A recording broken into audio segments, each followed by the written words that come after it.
is about to begin. Presented by Backyard Fantasy. I'm your host, Simon. Joined as always by my wildly handsome co-host, John Luke Garofalo. Our friend Coop with us, aka Coop A. Fiasco.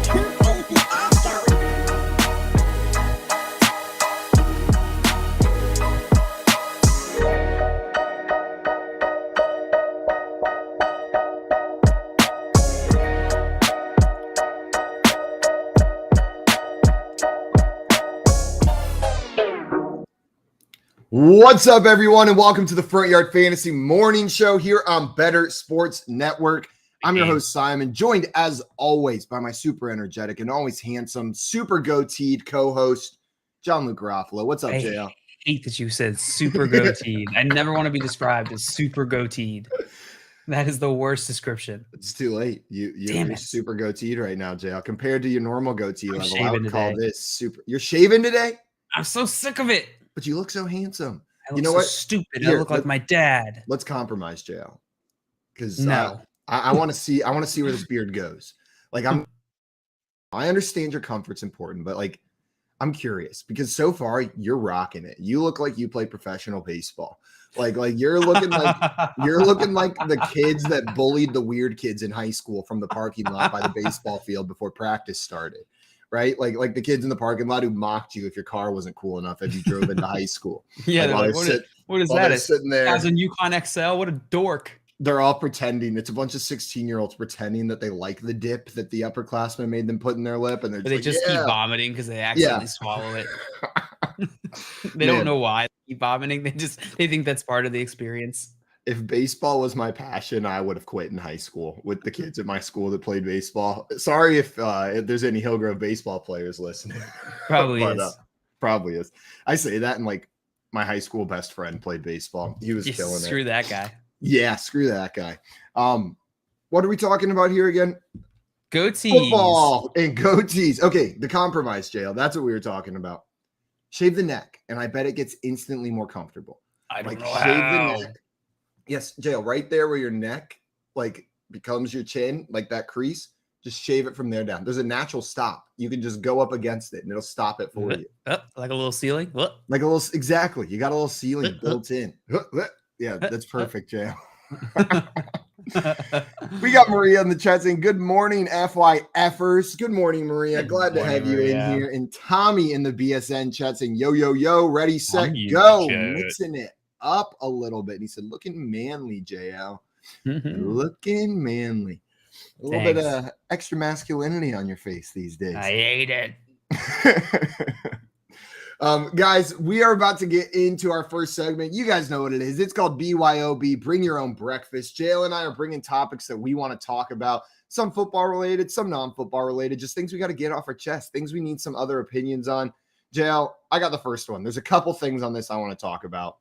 But the first college football playoff rankings were released yesterday. So we had our first college football playoff rankings. First and foremost, let's get it out of the way. Clemson's sitting at number 4, currently in the playoffs. Committee saying if Clemson wins the ACC, they're going to make it. But what I really wanted to talk about was LSU at number 10. So LSU is currently sitting at number 10 on this list. They've got 2 losses, including a loss to Florida Atlantic in the first week of the season. People are freaking out that they're at number 2 or at number 10, just not able to handle it that they're ahead of some of these one-loss teams in this in these rankings. Why do you think that is? So, one, I think like looking at this, they're throwing away week 1 losses. Like they're saying, okay, week 1's weird. Like that's the only way this makes sense. Know what I mean? They're saying that loss to FAU was a fluke, just a complete fluke. We're ignoring it. Now we have a 1-loss LSU team. They belong in the top 10. But I saw some like conspiracy theories yesterday on Reddit. Okay. People were like, and on Twitter, people were going, the only reason they did this was to boost Alabama's resume. Of course they're doing this. It's to boost Alabama's resume. They would do this the weekend before they play Alabama. And like, at first I was like, yeah, like of course they're doing this to boost Alabama's resume, right? Like, yeah, it's all about ratings. They're doing this just for Alabama. The committee loves Alabama. It's better for the committee when Alabama's in. But then I started looking at it, You went just straight into mob mentality. Yeah, I went immediately into mob mentality. It was like, screw the committee. They're out to get us. Like it was it's all exactly for like Alabama. It all leads back to Saban. It takes me about 5 seconds to get turned against Alabama, I think. Like exactly like, oh, and it's right after Halloween. I know Saban had a hand in this. It's just like, was it from Always Sunny? Where the guy's just like in front of the yarn board, just like, exactly. Yeah, I'm Charlie from It's Always Sunny, and I'm buying it immediately. But then I started thinking about it, and what purpose does Alabama need a resume boost for?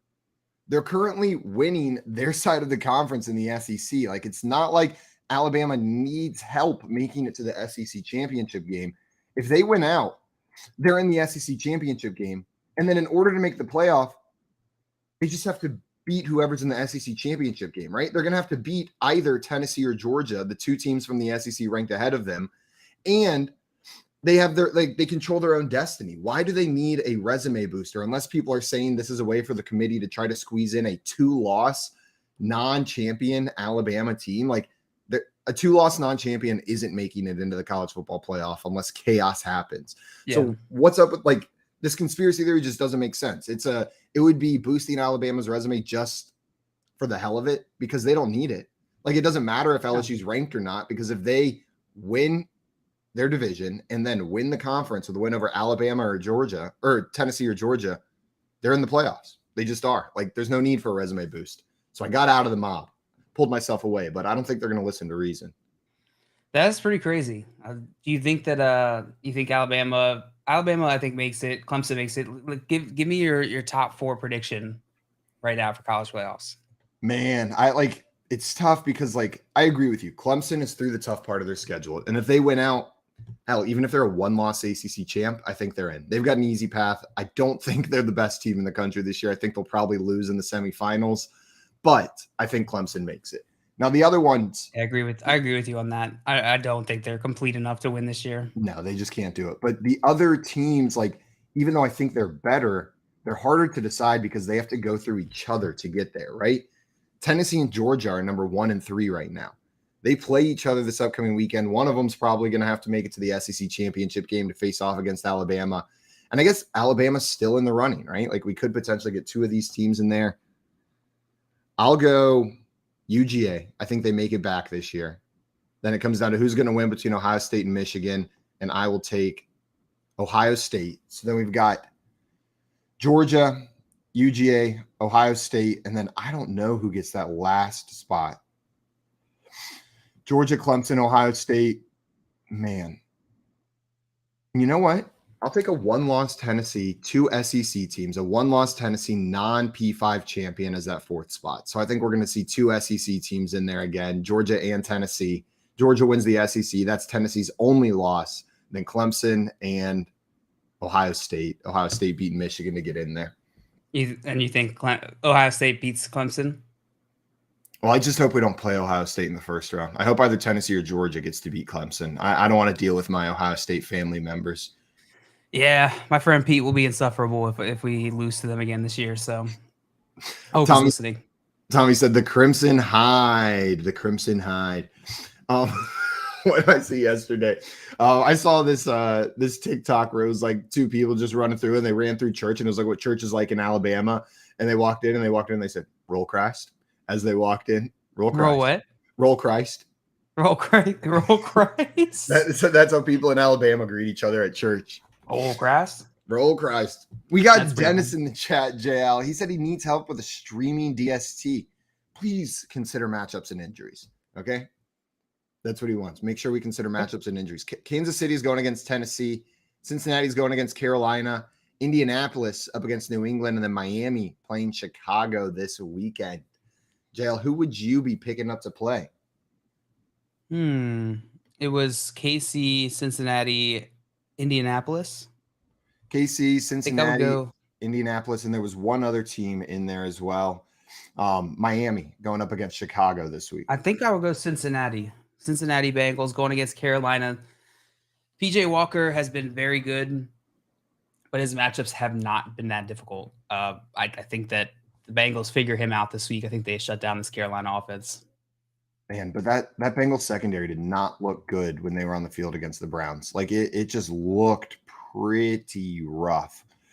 That being said, I don't disagree with what you're saying. And the Bengals do play the Steelers again next week, right? So that's a defense you could possibly play 2 weeks in a row. I'm going to go with Kansas City. You all right? Yeah, I like the Kansas City matchup against Tennessee, especially if Malik Willis is starting. Like Malik Willis had like 50 passing yards or 55 passing yards. It was preposterous. And I don't think Kansas City is going to let Derrick Henry run on them for 200 plus yards and 2 touchdowns. So I'll go Kansas City. And then next week, good news, they got the Jaguars. So you can just keep on rolling with Kansas City. I don't know if I'm playing Kansas City against the Jaguars. Kansas City's secondary hasn't been that good. Even though I think they got Kendall Fuller, which is my guy. Went to my high school. Hey, did you beat him in a sit-ups contest too? No, I never really hung out with him. He was a year younger than me. So I wasn't my crew. Like me and Evan Ingram. The year below. Oh, he's a year younger? Yeah, he's a year younger. I thought he was your year. No, Kenyon Drake was my year, but Evan Ingram was a year younger over there. And the man who got traded yesterday, Bradley Chubb, went to my high school, a couple years younger as well, though. Isn't he the one that was taking Kelly Bryant's towels a bunch of games? Yes, he was. College. When he was at NC State. He just kept snagging his towel. A little menace. Just kept pulling his towel. I don't mind stuff like that. Know what I mean? Like stuff like harmless messing with your opponents is funny. Like that's part of the game. Like get in their head, snag their towel a bunch of times. There's no harm that's coming from that. Whenever you see these like they talk about them fighting, and it always for some reason to me like comes off really silly because it really is like childish. Like I don't know if you saw it, but Jair Alexander after the game, reporters are asking like what Stephon Diggs said, like what they were talking about, and he's like, yeah, just walk past him. Was like, you little boy, you ain't gonna get me. And like that's started it all. It's him calling him like you little boy, and I'm like, why do you care if he calls you a little boy? A big boy. I am a big boy. I am a little boy. How dare you? Were you a trash talker when you played sports? No, I was always just like the good sport guy. Like I didn't care. I was just having fun. I was out there. I'd be like cracking jokes and stuff. I wasn't a trash talker, but I was like in a hyper competitive headspace kind of guy. You know what I mean? Like I got super competitive. Yeah. Like I've gone back and watched videos of my high school wrestling, and there's like moments where I'm like, oh, that's embarrassing. Like where like we go out of bounds and I like jump in the air and like growl and then sprint back to the middle of the mat. And I'm like, what the hell? Like what kind of demon possessed me to act like that out on the mat? I want to see these. I'll have to see if my mom still has them somewhere. There's been a couple moves in between. So some of the videos might've been lost, but I'm acting like they're on VHS. I was in high school. It was like 2015. There were definitely like digital cameras. Like these are probably just on a phone somewhere. We don't have to like dig through storage to find these videotapes. I was like, yeah, maybe we can find them, but they might have gotten lost in the move. Yeah, who knows? From VHS to CD to Blu-ray, it's just a lot. Yeah, I wasn't thinking right there. We got Tommy in the chat saying I was like the worst type of gas, silent but deadly. You know what? I don't think that's the worst kind of gas. Like people always are like, the silent but deadly is the worst. No, because then you're only embarrassed of the smell and you have plausible deniability. Like loud and smelly is the worst. It's definitely like, worse. Loud and deadly, like then you're like loud double and embarrassed. Deadly, yeah. There's no really redeeming qualities for loud and deadly. Because then everyone looks at you when you do it. And then when they sniff it, everyone looks at you again. Everyone's like, yeah, we know it's you. There's no one else who just loudly farted. Oh, and Tommy was talking about his trash talk. I was confused for a second. Me too. I had no idea. I was about to say that. I have no idea what he's talking about, but okay. Just the thing that we mentioned 5 seconds prior is what Tommy's talking about. We are like goldfish. We have no memories. Yeah, not until 7 a.m. do I have a memory. Craig said the Crimson, let's ride. Let's ride. Let's ride. Also, Craig in here letting us know, guys, I may have developed a dairy intolerance. If I have, I don't know what I'm going to do. A what tolerance? A dairy intolerance. Craig, I know what you're going to do if you developed a dairy intolerance. What is that? What's that word you're saying? Dairy intolerance. Dairy intolerance. I thought you were saying, I thought Darien tolerance. And I was like, what the heck is a Darien tolerance? Well, some people just can't handle being around people named Darian. Darian. Yeah, screw you, Darian. But I have a Darian tolerance. I So see. I can spend so much time around people named Darian. That's a superpower. Yeah, Have you ever 100%. met a single person named Darian? No, but I've met one that's in a relationship. Oh, okay. Never met a single Damn you, Darian, though. Tim. Yeah. That's a Tim answer. Maybe one day I'll be single. I'll let you know if I can ever say yes to that. But Craig, truly, I hope you did not develop a Darian tolerance. That's going to be rough sledding for you, especially. Doesn't Craig live in Wisconsin? Like that's a cheese capital of the world. You gotta be able to consume your dairy up there. Got to. That's sorry. Go ahead, Joe. I was going to bring up another topic here. Was Dan Campbell thinks DeAndre Swift got too many carries versus the Dolphins. Quote, he's not back. Not back, man. They left out the man. What a funny way to say that. Like, you know what I mean? Like, he's not back. Well, he was. He's back, just not at full speed. Like he was in that game. He was relevant. He was there. Here's the full quote. We probably gave Swift one too many carries, Campbell said. We love Swift. Glad he's out there, but he's not back. He's given us what he has, but it's just not, And so maybe give another one of those carries to Jamal. That got funnier the more of the quote we got. Give another one of those carries to Jamal. I got lost in the words there at some point. You were like, and then, okay, give some more Jamal Williams. Like, I just feel like that's how that quote went. Like, yeah, well, you see, if it wasn't for, he's coming back, Jamal. Like, you just described how your tired brain heard me talking. That's all that was. Did I nail it? Yeah, you nailed it. It's exactly what you said. It is. No, this is concerning if you're a DeAndre Swift manager, right? Like, we were assuming whenever the team said he was back, that he was back. He was ready to go. He's the kind of player that you just play. But if he's not back, Jill, do you think this is Dan Campbell saying we're not going to play him, or we're just going to give Jamal Williams more work? Because that's what it sounds like to me. Jamal's just going to be more involved. Swift might get a little bit more of a break. Honestly, I think this is just Dan Campbell being upfront and being like, hey, this is like, he's not fully, we're going to limit him a bit. And I expect that to be true. Yeah, that checks out. I want him to have 40 carries a game, though, as a fantasy manager. But of course, if you're a Jamal Williams manager, this is probably encouraging news, right? Like, Jamal Williams is going to stay involved in this offense, even with DeAndre Swift back. They're trying to protect DeAndre Swift, and Jamal Williams is healthy. For the first time, actually, no, I don't know what I was saying there. Last year, I said, I think it was like week 4 or week 5. I was like, Jamal Williams is going to end up being like a piece on a lot of fantasy championship teams because he looks so good. Maybe that's this year. Maybe I was just a year too early on that. Please. Yesterday, Jeff, for like 5 seconds, I was like, oh my God, it's going to be Myles Gaskin again, isn't it? Myles Gaskin is going to be fantasy relevant at the end of this year. He's going to be the one who wins championships. And then thank God Jeff Wilson ended up over there, and I didn't have to worry about Myles Gaskin anymore. Jamal Williams, I'm all about it, man. If he's the player that at the end of the year we're talking about, like he was the one on the most championship rosters, I could hardly pick a person in the NFL that I like more to be celebrated. You know what I mean? Such a pleasant person, yeah. He's so pleasant. Like, every time he was on the television for Hard Knocks, every TikTok I've seen with him in it, I just enjoy this man more. Like I always talk about Darren Waller's smile, but Jamal Williams' smile is also just infectious. Like it's more like I'm so glad that Dan Campbell like loves him as much as I love him. Maybe more. Like I'm just glad that Dan Campbell is like work, because I could see a path where Jamal Williams just like faded off into obscurity. Yeah. Yeah, 100%. I mean, it happens to running backs all the time, right? Like, it's not hard for a running back to fade into obscurity. I bring him up way too often, but it's because it's the one that broke my heart the most. Kerryon Johnson is a running back that just kind of faded into obscurity. We see it all. Royce Freeman, we don't see him kind of killing it anymore. Yeah.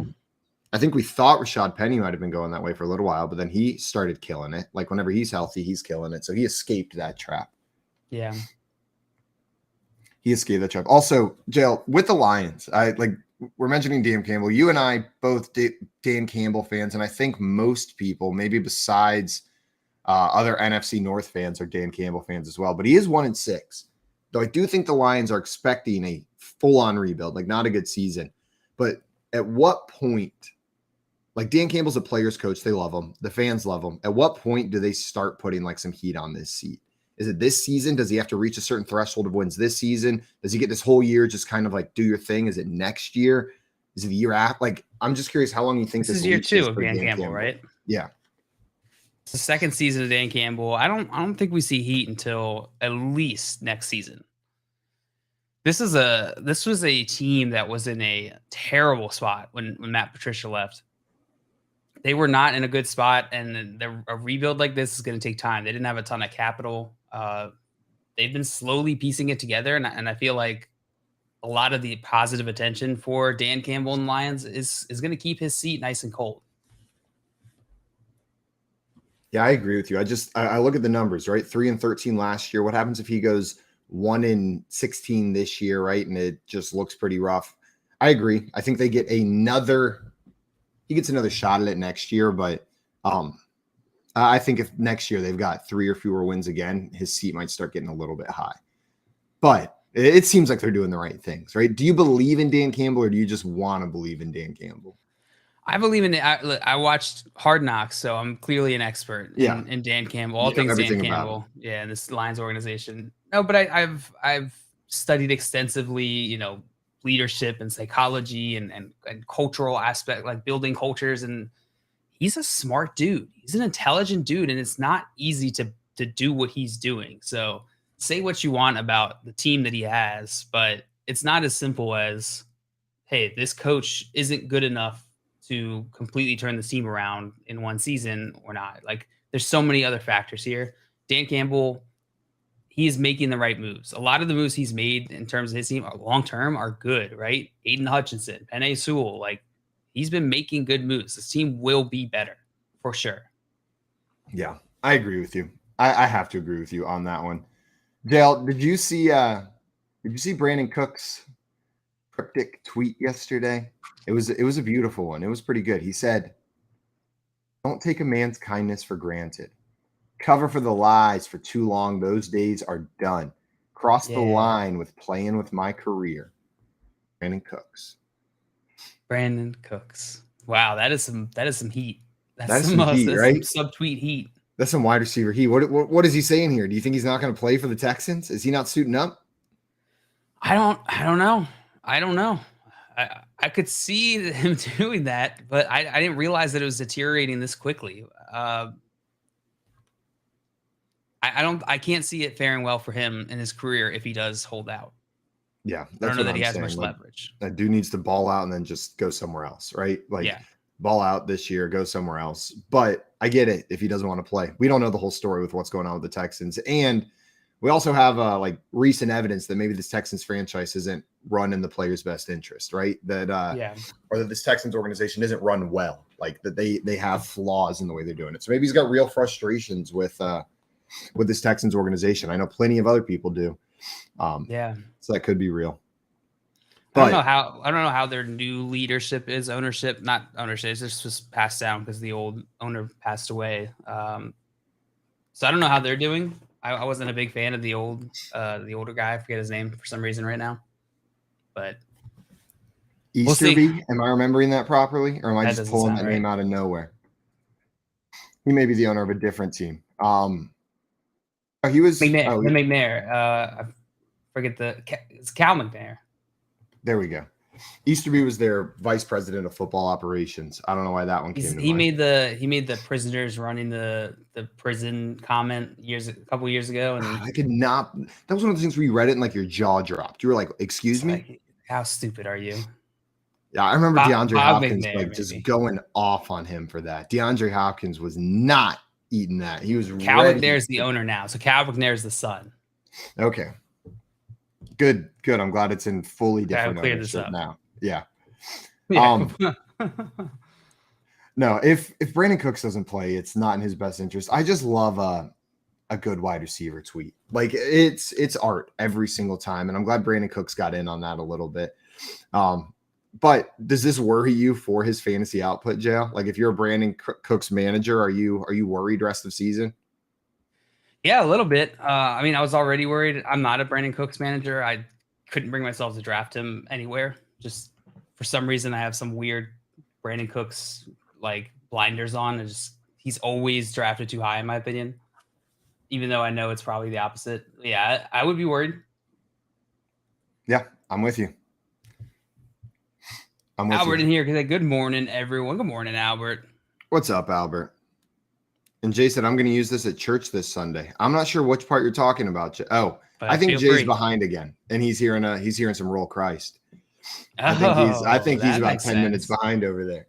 Maria is asking who she should drop in our Megan Invitational League. So this is this is a super flex league. You start 2 running backs, 3 wide receivers. There are 2 flex spots. Simon, you were in this league, I believe, or yeah. No? I mean, no, don't even bother looking at my team. Your team real bad? There's not a team in there with my name. All right, so I'm gonna name some names on. She's got a ton of buys this week, so she has to drop somebody. I'm gonna name some names, Simon. You tell me who she should drop. Jacoby Brissett, Superflex. Jacoby Brissett. Does she have 2 other quarterbacks? Oh, sorry, I should say more than one name, shouldn't I? She's got Josh Allen, Dak Prescott. And then Jacoby Brissett is her third. Running backs, she's got Javonte Williams, Devin Singletary, James Conner, Najee Harris, Tony Pollard. And that's it. And then wide receivers, she got. Okay. Sorry, go ahead. Well, let's hear the rest of the names just so I'm making sure. Only the droppable ones. Wide receivers, she's got Claypool, Smith-Schuster, KJ Osborne, and Devontae Parker, and Jerry Jeudy, who is on bye this week. And then tight end, she's got Dawson Knox and Daniel Bellinger. On bye this week. Are those the only 2 tight ends she has, or does she have another tight end in the starting spot? Nope, just Dawson Knox is the starter. I don't know if Bellinger's worth holding on to through his bye. Like, I just don't know if there's enough value in Bellinger in redraft to hold on to him through his bye. I like him, but I might just drop him. The other one is Jacoby Brissett. The Browns are on bye this week, and then week 10, and then all of a sudden it's almost time for Deshaun Watson to start, right? Like, you're going to get 2 more games out of Jacoby Brissett. So unless you're playing defense, like holding him on your roster, you can go ahead and drop him. Yeah. When is the Cowboys right. Josh Allen's already had his spot. It's this week. This week? Yeah. The Cowboys buys this week. Well, then she can't drop Jacoby Brissett because she has to start Jacoby Brissett this week. Jacoby Brissett's also on bye this week. Then drop Jacoby. That's the move, right? That's the move. Yeah. Drop Jacoby, drop Bellinger, pick up some guys to fill in. I'm with you. I think that's what you got to do. Yeah. Good question. Jail, yesterday, I also – excuse me. Or did you see yesterday that Trent Dilfer had some words on Justin Fields and this and Mr. Zach Wilson? He said Justin Fields is a franchise QB who needs some explosive weapons. As for Zach Wilson, I'm not trying to be a jerk, but his flaws have been amplified in the NFL. I studied him for the draft. All anybody wanted to talk about was his talent, but he doesn't play QB very well. So, damn, bro. Just saying, like that was almost ruder than if he just said, like, this dude sucks. He was like, yeah, he's got some talent. Like, I covered him. I know what he can do. He's just not very good. Like that. That's worse than someone just saying, like, this dude sucks. Yeah, that is brutal, man. That is brutal. You think he's got some merit? Do you think Zach Wilson sucks? I mean, Zach Wilson hasn't looked good, has he? Like I feel like I'm not even seeing like flashes from him that make me think, oh, this quarterback could be good, right? I just haven't seen enough to say, okay, like this guy can be a franchise quarterback. Justin Fields, I've seen those flashes. Trevor Lawrence, I've seen those flashes. Hell, Mac Jones, I've seen those flashes, right? Like we've seen it. Davis Mills has even shown us pieces of it. Not this year. So maybe I take Davis Mills out of that category. But Zach Wilson, besides some of the games last year with Elijah Moore, like his connection with Elijah Moore last year, which has just completely evaporated into thin air this year, apparently. I don't see it. Like, I don't see him having that success. What about you? Yeah, I believe in Robert Saleh. I think that he can I think he's been able to improve this Jets team more so than what we've seen in the past. I wasn't the biggest Zach Wilson guy when he was coming out of college. I didn't think that he necessarily was locked in at that number 2 spot in his his class, but I think he'll be fine. I think he's better than Sam Darnold. I don't think he'll be a Sam Darnold, but he's got to develop. Also, Joe, we completely forgot that Daniel Bellinger has a broken eye socket and could potentially be out the rest of the year. Yeah. So that's another reason to drop him. Yeah. Broken eye socket. God. How? Do you think that hurts to like blink? Yeah, I think it hurts to blink.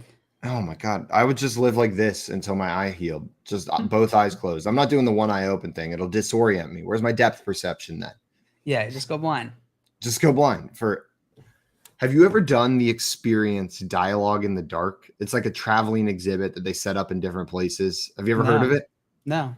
So what it is it's an experience set up to simulate being blind.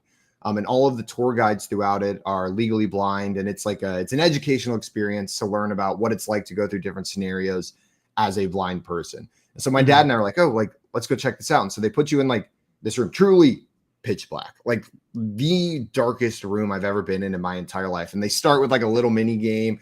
We were like, think very much like the Halloween game where you reach your hand in and you're like, is that spaghetti? No, it's brains. But we were doing it with like real objects. They weren't tricking us into grabbing raw spaghetti or cooked spaghetti. Raw spaghetti. But then you go through this whole tour where like you go to a grocery store that they have set up and you have to like navigate the grocery store. Then you go to like a park. Then you have to cross a busy road. Then you have to like get on a boat. And then you go to a restaurant and you have to like pay for food and drink. And it was like a 2-hour tour. And by the end of it, like, God, that is so hard. Like the level of respect earned by the end of that was just absolutely insane. Like just not seeing for 2 hours, I was ready to like knock a wall down to get out of there. Like having to walk, like it was cool for 30 minutes. You're like, oh, this is cool. Like what a cool learning experience. And then the next hour and a half was like, save me. Like, please save me. Kill me. My dad, his whole life is music. Like that's the thing he loves most in the whole world. So the like, would you rather like lose your sight or lose your hearing? He had always said hearing or sight because he loves his music so much. But we left that. He was like, I can't do it. Like I couldn't do music. It. I just couldn't do it. But the other cool part is they like you don't see your tour guide until the very end. And your tour guide is legally blind. So they're able to guide you through that just using the skills that they use every day.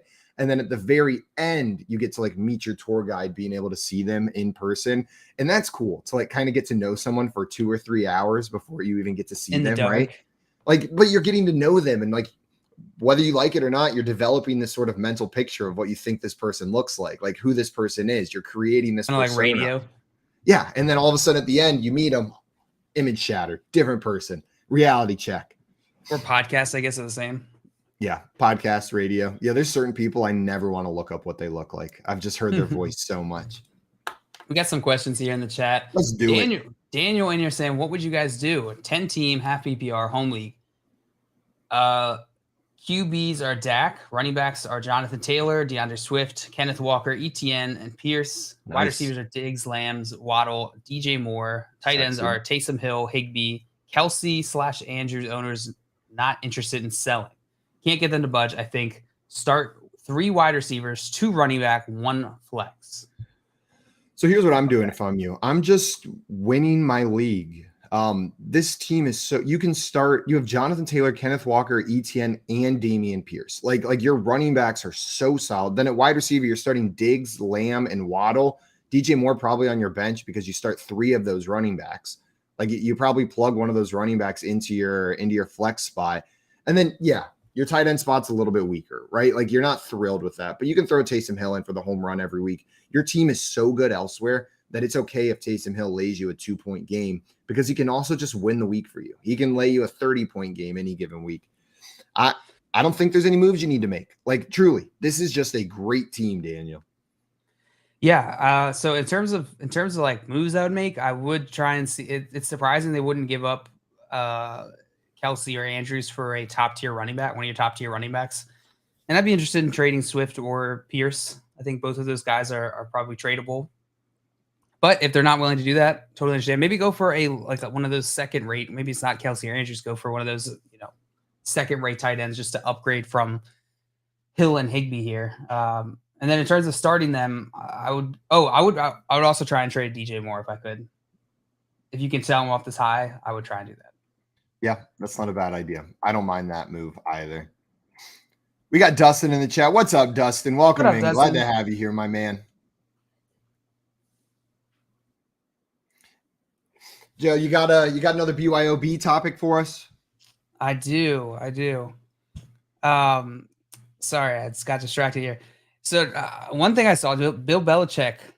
This is Bill Belichick on Ramondre Stevenson. This came from Alex Barth on Twitter. Mondre just keeps getting better every day. He's one of the guys I've coached that just shows continuous improvement almost every day he walks into the building in every phase of the game. Mondre, first of all, love the nickname Bill Belichick, the little pet name he's got. Ramondre Stevenson, but good, like very, very high praise from Bill Belichick on Ramondre Stevenson. What do you think about this, Simon? I thought you were still doing the quote whenever you said Mondre. Oh, I like that nickname that he's got for him. Like, I thought that was still part of the quote, and I was waiting for the quote to end. And then you said Bill Belichick, and I was like, did he talk about himself in the third person? No, he did not. No, that's great news. I still have trust issues with the New England running backs. Like, it seems like every year Bill Belichick just likes to mess with us, right? Like, you start thinking you can trust one guy, and then bam, James White gets 17 carries and 14 targets. Like, you start thinking you can trust people. Bam, it's a Rex Burkhead week. Like here comes Burkhead. Sorry, Damian Harris managers. He goes Emeril Agassi on us and just bam, a little bit of this running back, a little bit of this running back. Bam. We like that way too much. I like that way too much. Why couldn't I have done an Emeril Agassi impersonation whenever we did it? You had to give me his last name, Agassi. Maybe I'm saying it wrong. I'm not a chef. I just always hear people say Emerald. Emerald? Yeah, I don't know many other emeralds, I guess. In the big green letters? Oh, yeah. Do you think he inspired his name off of the Emerald City? Like his branding? Not his name. That was but the branding, like the Emerald City from the Wizard of Oz, because it has similar vibes. And I haven't looked enough into Emerald to know if this is the same thing. Maybe. Okay, back to Ramondre Stevenson instead of an Emerald aside. I think, when's the last time you talked about Emerald? 10 years ago. Right? I was just thinking like, man, that's a blast from the past. Now, this seems like this is the most predictable backfield that the Patriots have had in recent memory. Like since I've been a hardcore fantasy player, like someone who like pays attention every day to this stuff. I feel like it's always been the Patriots backfield is one to kind of avoid because we're unsure what to do. It feels pretty clear right now. I don't know if you feel the same way or if I'm just getting hoodwinked, if I'm getting tricked. Yeah, I mean, Ramondre Stevenson, his stock is rising. This is very promising to see, and we'll see. I mean, Damian Harris is older. I don't know when his contract is up. Is this his last year? I do not know. I would have to look that up. Okay. We got one more question here from Brian. It said, Debo, Najee, Allen Lazard for Zeke, Pittman, and McLaurin. Would you do it?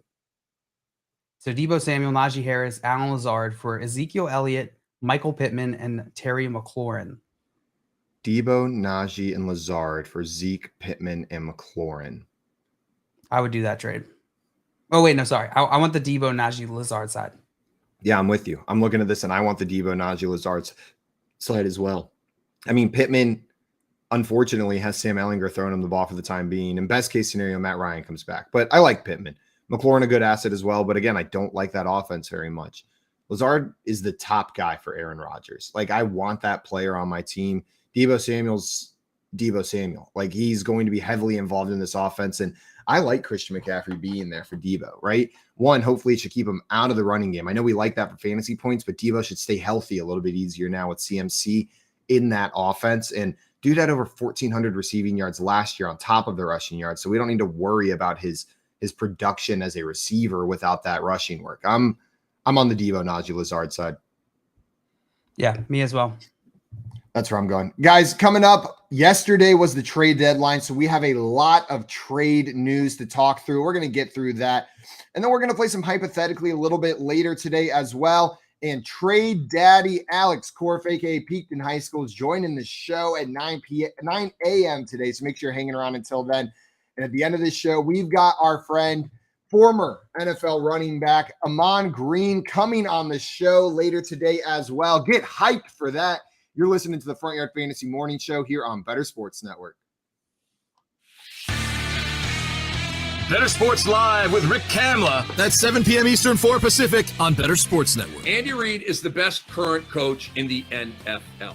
He's better than Belichick. Belichick has lost his way.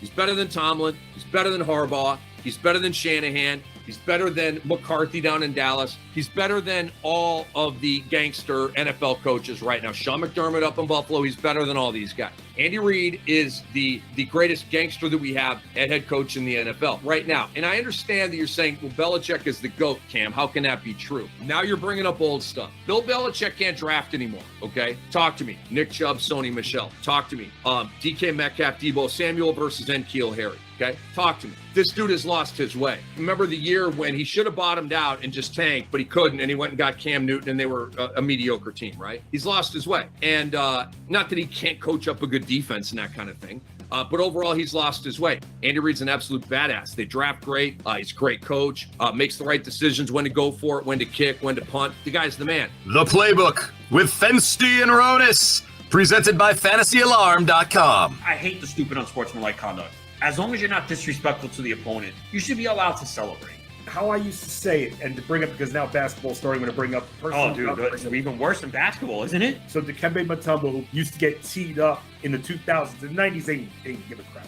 2000s, though, when they tightened up the rules, they used to tee him up more when he did the Dikembe finger wag. But they wouldn't tee him up if he did it to the crowd instead of looking at, like, Eton Thomas, like one time I remember, and doing it right to him, or when his back was turned, doing it right to him.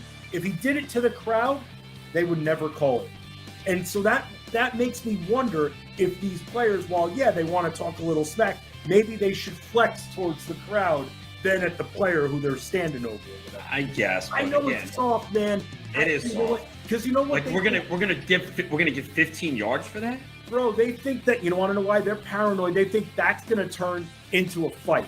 See, I disagree with that. That's not going to start a fight. I agree with you. They don't agree with us. It's one thing, okay, if you spit in someone's face or say something derogatory, like about their family or something, right, yeah, that can incite it. But if you're just like, yeah, I made that play, what? You know what I mean? Like, again, they know the rules. You got to know you're going to get flagged. You have to have discipline. But, like, I don't know. I have no problem with celebration as long as it's not disrespectful. What's disrespectful? You know, it's interpretation, and that's my problem. Watch, it's going to cost someone in a big playoff game, and that's when people are going to go crazy. There'll be a third down play. Someone makes a pass breakup, and they're in someone's face. They're going to throw a flag. It'll extend the drive. That team scores, wins the playoff game because of it. You need something drastic for it to really leave an imprint, and I hope that doesn't happen to my team. Better Sports Network is betting, fantasy, collectibles. It's sports talk done better.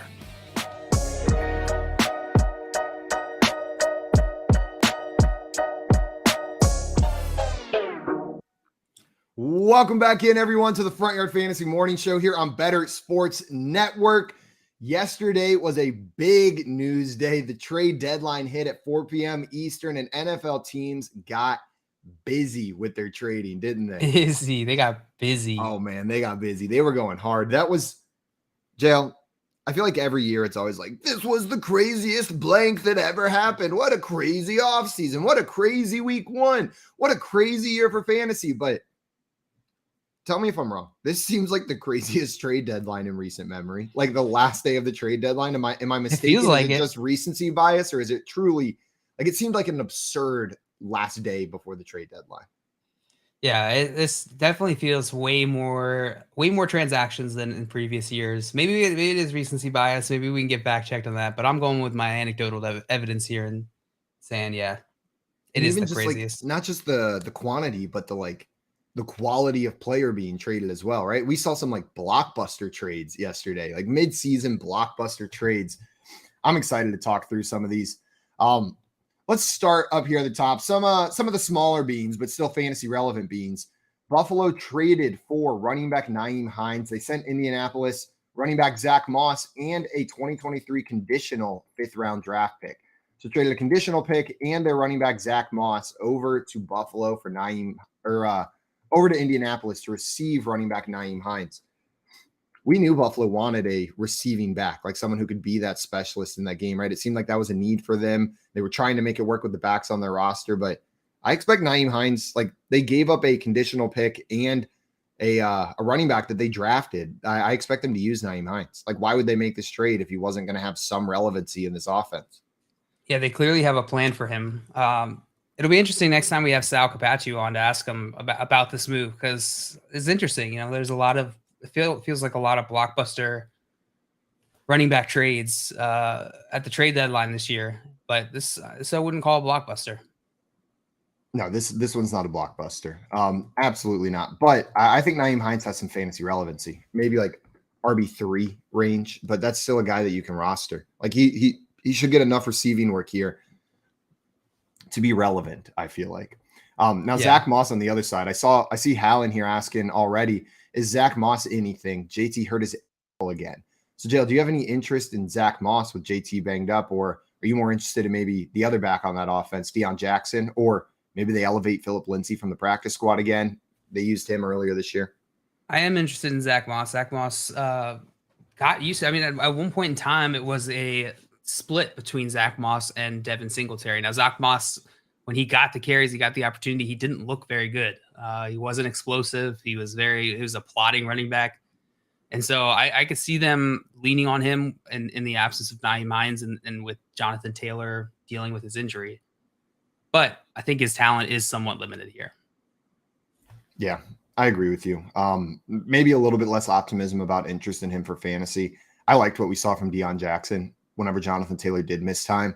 And I haven't liked what I've seen from Zach Moss whenever he's got an opportunity there in Buffalo. So I'm probably, like, if I'm rostering one of those guys, it's probably Deion Jackson that I'm trying to pick up, not Zach Moss. But if you're in a deep league, he's worth a wait and see ad, like an Adam and see what this is about.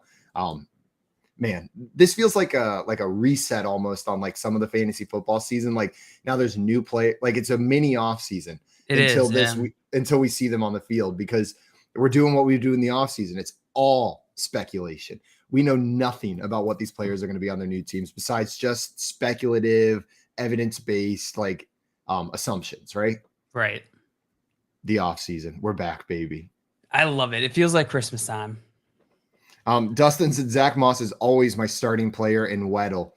I got to get back into the Weddle, Dustin. Add it to my routine. I do the Quirtle and the Wordle every day, but I got to get the Weddle in there. As soon as we can share a screen, we'll start doing the Weddle on the show. That'd be fun. We'll do it together. Yeah, oh man, but I'm gonna be honest, JL. I do not do well cooperating on those type of games. I'm gonna have to start practicing because I want to control it. I want to be in charge. I love those games. Word games are my jam. I guess that's a football game though. It is. We can work together. Okay, you convinced me. We can work together. Were you about to say something, JL? It's going to get onto our next trade here. We got Jacksonville receiving Calvin Ridley with Atlanta. So they traded with Atlanta, got Calvin Ridley, gave up a 2023 conditional 5th-round draft pick and a 2024 conditional 2nd-round draft pick. This is a little bit surprising. I don't think anyone was expecting a Calvin Ridley deal to go down yesterday. Simon, what are your thoughts on this one? Yeah. Yesterday we had Dustin and Dave on our show, like right as I was processing this on the Fantasy Football Game Show. Our friend Dynasty Dorks, and then Dustin down there in the chat, the D Unit 13, I learned is how his Twitter handle is pronounced. But we were talking a little bit about it, and I forget which one of them brought it up, but brought up that like the best part about this is the clarity that we're receiving on Calvin Ridley's situation going into next year, right? Like we don't have to wait 10 more months. And whenever they said that, I was like, you know what? Like at first I was just so confused. Like, what does this mean for Calvin Ridley? What does this mean for Trevor Lawrence? But then like bare minimum, at least we know now we have time to digest this. He's going to be on the Jacksonville Jaguars. Trevor Lawrence is going to be his quarterback. And last time we saw Calvin Ridley on the field, he was an unbelievable athlete, like a top tier wide receiver in the NFL. I'm excited. I think Trevor Lawrence needs a wide receiver like this. I don't think Christian Kirk is a true one in an NFL offense. I don't think he's a true alpha. And Calvin Ridley, I think, is a true NFL wide receiver one for a team. This is good news for Trevor Lawrence. And good news for Calvin Ridley that he's on an NFL team and he's going to be playing next year. So maybe there was better landing spots, but I don't know how many teams where he walks in and he's immediately the one. That's what he's doing in Jacksonville, though. So I'm excited. What I don't know what to do with him, though, is like JL in a dynasty league. How are you valuing him? Is he like a wide receiver 2? I mean, talent-wise, he's probably like in the conversation for a wide receiver 1, but we haven't seen him play in over a year. after that suspension. Like, it'll have been a full year since we see him play. Time off from football is scary for these players coming back. Like, did they still have it? Did they practice during the offseason? Did they lose a step? But talent-wise, he's so good that he has to be, like, considered up there. It just seems like risk if you're going to take him on. I just don't know how to value him. Yeah, he's still got time. He's not playing this season, so you can't. His value doesn't go immediately back to what it was. It's largely similar. It's maybe slightly better, depending on how you feel about this Jacksonville offense long term. I think it's positive for him. This is an uptick in value as far as I'm concerned, because it tells me that the Jacksonville Jaguars are making a move to build out this offense for the future, for next year. They're going to build this offense around Calvin Ridley as the wide receiver one with Trevor Lawrence, ETN, and I think that offense will be different next year. Yeah, I mean, we're seeing these quarterbacks kind of get their guy, right? Like these teams are trading for stud wide receivers for their young quarterbacks. The Eagles just did it this offseason, grabbing AJ Brown for Jalen Hurts after drafting Devonta Smith in the first round the year prior.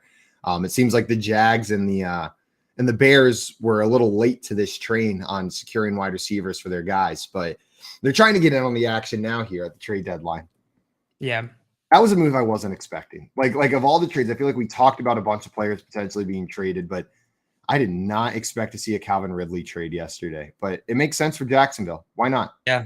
I see Brendan in the chat said, "Morning, y'all. It's Hawkins season." Yeah, I think that'll be the next one we talk about here. And Hal said, "When can Ridley be in the facility?" Do you know the answer to that, Simon? I have no idea. We'll have to look that up. I do not know when Ridley's allowed in the facility. That is a good question. We'll see if we can find that for you. I'm not sure. Keith, let us know.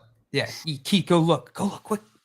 Yeah, and Brendan alluded to it, but let's go ahead and talk about that trade. This is a big one for fantasy. The Minnesota Vikings traded tight end TJ Hawkinson, a 2023 fourth round pick, and a 2024 conditional fourth round pick to Detroit for a 2023, other way around. My brain got flip-flopped. Detroit traded all of those pieces to Minnesota for a 2023 second round draft pick and a 2024 third round draft pick. This is a big trade, man. I wasn't expecting this one either. This one came out of nowhere. I hadn't heard a single rumor about TJ Hawkinson getting moved, but there he is. In division trade to the Minnesota Vikings. It's rare. It is rare. And they're getting back a second and a third, giving up a fourth and a conditional fourth, plus their star young tight end and TJ Hawkinson. What do you think is like the mindset of these two teams? In division, I feel like you have to have a reason that it's going to overcome that, helping out your division mate. I think they know their role for the coming year or two. Know what I mean? I don't think the Lions are overly optimistic about their odds to win the division in the next 2 years. I don't think the Lions are sitting here thinking okay, the moves we're making right now are so that we are competitive this year or even next year, right? They're making moves to gather this draft capital to build a successful team. And in doing so, they were probably going to lose to the Vikings anyways. The Vikings look like a great team. The Vikings look like the team to beat in this division. The Lions weren't beating them anyways. Why not? Maybe you made them a little bit better in the short term, but you're getting pieces to help you build a better team to compete with them in the long term. I'm with you. Do you think that the Lions got enough back here for TJ Hawkinson? Essentially upgraded a fourth round to a second round pick, and a conditional fourth round pick to a 2024 third round draft pick to a 2024 conditional fourth round draft pick. So downgraded that. I think they could have gotten more. But this kind of speaks volumes about how they feel about TJ Hawkinson, right? They clearly don't view him as a guy who can be a Mark Andrews, Travis Kelce type player. And I think they're right. His contract's about up, isn't it? I believe so. Got to be close. Yeah. And Hallen here saying Lions don't think TJ is good long term, and the Lions want that number one pick, and Amon-Ra made TJ irrelevant. Maybe not irrelevant, but repetitive maybe. So he is a first round draft pick. He's in his fourth year, so he still has another year on contract here, and then he'll be an unrestricted free agent in 2024. TJ Hawkinson, that is. Okay. I mean, that makes sense with that time frame that we're talking about, right? They're not looking to compete in the next 2 years anyways. They're looking to build, accumulate draft picks, draft good players, trade that capital to make your team better, and then it's okay if the Vikings are a little bit better because you traded them your tight end for the next 2 seasons. And then if they want to keep him longer term, they're going to have to sign them to a long-term deal, right? Right. Yeah, they're gonna have to after that next year for sure. Keith in Also, here with an answer. He said for the Calvin Ridley, when can he be in the facility? He said Section 7 of Article 46 of the CBA permits a player suspended under Article 46 to attend the club facility and participate in limited activities during the second half of the suspension. So it should we reach at that point, right? I guess we don't know when the suspension ends. Is it considered over after this season is over, or is it considered over after next season starts? I have no idea. Or do they measure it from like number of games, not like a time perspective? Know what I mean? Like he's suspended for a Right. full season, that equals 17 games. And so after game 9, he can join the facilities. Yeah.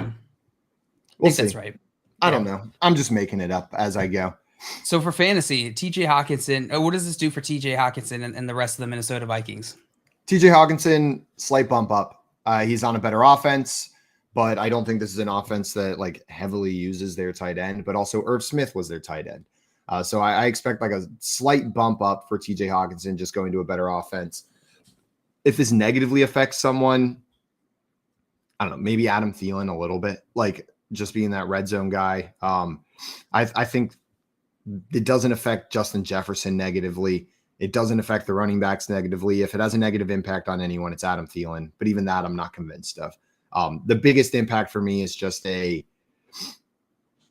slight bump for TJ Hawkinson. And it helps Kirk Cousins. Yeah, it definitely helps Kirk Cousins. It'll be interesting to see how this impacts Justin Jefferson long term. Currently, Justin Jefferson has a 28.9% target share in this offense. Adam Thielen, 20.3% target share. Irv Smith, 13.4% target share. So, and then KJ Osborne, 12.6%. So I think it's reasonable to presume here that TJ Hawkinson will work his way up to this Irv Smith level of target share in this offense, like 15%, 13 to 15%. I think that's totally within his range of outcomes. Yeah, and it's a better pie that he's getting a piece of, right? Like this Minnesota Vikings pie is a little bit better than that Detroit Lions pie. I don't know. I don't know if it has been. Maybe for him for sure, but like Minnesota Vikings haven't been scoring a ton. Yeah, you're right. But the Lions, I just feel like it was a little bit of like a flash, right? Like we see the big games, but we've also seen them just get completely shut out. Like I have more trust in the consistency of this Minnesota offense than I did in the consistency of that Detroit offense. That makes We shall see. Also, Craig in here with a great point, Joe. We were acting like it was a 1-year suspension for Calvin Ridley. The wording on it was that it was indefinite, at least through the 2022 season. So there is no halfway point for indefinite. So I imagine they need to put an end time on that prior to him being allowed in the facility. Otherwise, like what's half of indefinite? It's a good point. I thought it was a 1 year. I didn't know it was indefinite. I just threw his name in Google and saw that. I also thought it was 1 year. I don't know why I had that assumption. I think because the wording of it, whenever they released it, was at least through the 2022 season. Like they made it seem like it's definitely a year. And that's what Craig was saying. It's at least a season. It doesn't necessarily mean just a season. So it could be longer. Also, Hallen, who's saying Goff can't play on the road. Yeah, that doesn't help TJ either whenever he was there. JL, the next sorry, go ahead. Brendan asks, how does Singletary affected by the Nyheim Hines trade, which we didn't get into? I think it's a good question. Simon, does this limit his upside? Maybe a little bit, but I think like it was clear that they wanted to use somebody else in the receiving game anyway. So just take away some of the receiving work, whatever Singletary's gotten this season, and he's still going to be a startable running back. So I still think he's super fantasy relevant. Nyheim Hines doesn't scare me off. He's a supplementary back, not a replacement or even a full committee back. Yeah, and with Zach Moss going, I think that he'll largely fill that role. I think we see James Cook get worked into this offense more, but I think Singletary is exactly what he has been, which is useful when he gets to work, but not something you can really rely on. Yeah. Jail, the next trade I wanted to talk about, this one brings to an end one of the greatest like trade timelines in NFL history. Miami receives Bradley Chubb and a 2025 fifth-round draft pick from Denver. And in return, they gave Chase Edmonds a 2023 first-round draft pick and a 2024 fourth-round draft pick. And this all goes back to Laramie Tunsil ripping a gas mask bong on draft day. The That, greatest truly, story ever told. you can connect this trade all the way back, not just to the Laramie Tunsil trade, but that video being released of him ripping a gas mask bong is the reason he fell to 13 and the Dolphins were able to draft him. They then trade him to the Houston Texans in return for a 2020 first round pick, a 2021 first round pick, a 2021 second round pick, and then 2 additional players, offensive lineman Julian Davenport and cornerback Johnson Batamosi. Those first round picks, they then continued to work some magic with, right? They got Jalen Waddle with one of those picks through a couple more trades, Tyreek Hill, and now they added Bradley Chubb as well. God, that is like an insane, like to take it all the way back. Laramie Tunsil rips bong. Dolphins now have Jalen Waddle, Tyreek Hill, and Bradley Chubb. Wild. Truly, Wild. I saw one a graphic yesterday that was like just the Trey Lance part of it. It was like Dolphins traded Trey Lance and got Jalen Waddle, Tyreek Hill, and who's the third person? I can't remember. Bradley Chubb. And Bradley Chubb. Thank you. Jeez. It's wild. Your Bills haven't done that, Dustin. No, this truly elite moves by the Dolphins here. This is a huge move for them. The Dolphins have needed some help in the pass rush. I'm excited to see Bradley Chubb down there. I'm excited to see Bradley Chubb in that Dolphins uniform. Those are fun colors, and Bradley Chubb's a fun guy. He is. This is an exciting. I'll never forget that gas mask bong moment in that draft. I'm a little bit sad that the Laramie Tunsil, like the butterfly effect of it is over. Like it's done. Yeah. That's the end of the draft picks that came completed. from that trade. It's completed. Yeah. Like the story is complete, and it's a beautiful story. Like to read through it, like just Google like Laramie Tunsil trade timeline at some point today and just read through the entire thing because it is absurd and highlights like just how insane being like an NFL GM can be to like how much one small move can affect the future of your franchise. It's crazy. Like we talk about it in fantasy and we get stressed about the decisions we make, but holy cow. Now, and if you remember also like this is high stakes for the Dolphins as well because they lost some draft picks. Like they lost draft picks due to the tampering case this past offseason. I believe they lost a first round pick next year, if I'm not mistaken, and a third round pick the following year. So like the Dolphins need to leverage the picks that they got from that trade in order to compensate for the draft picks that they lost due to the punishment from the league. And I think they did it. I think they did it. I don't think anyone would trade just like their 2023 first round draft pick for all of the pieces they've gotten from the draft picks that they've accumulated. So good work. No, really good work. Dustin said Dolphins needed to do that, and we draft just amazing players like Josh Allen. So unbiased down there. Brendan saying, how many Kareem Hunt owners shed a tear at 4 p.m. yesterday? This is a good point. We should bring out some of the names of the people that weren't traded yesterday that were notably talked about being traded. I have one. Kareem Hunt.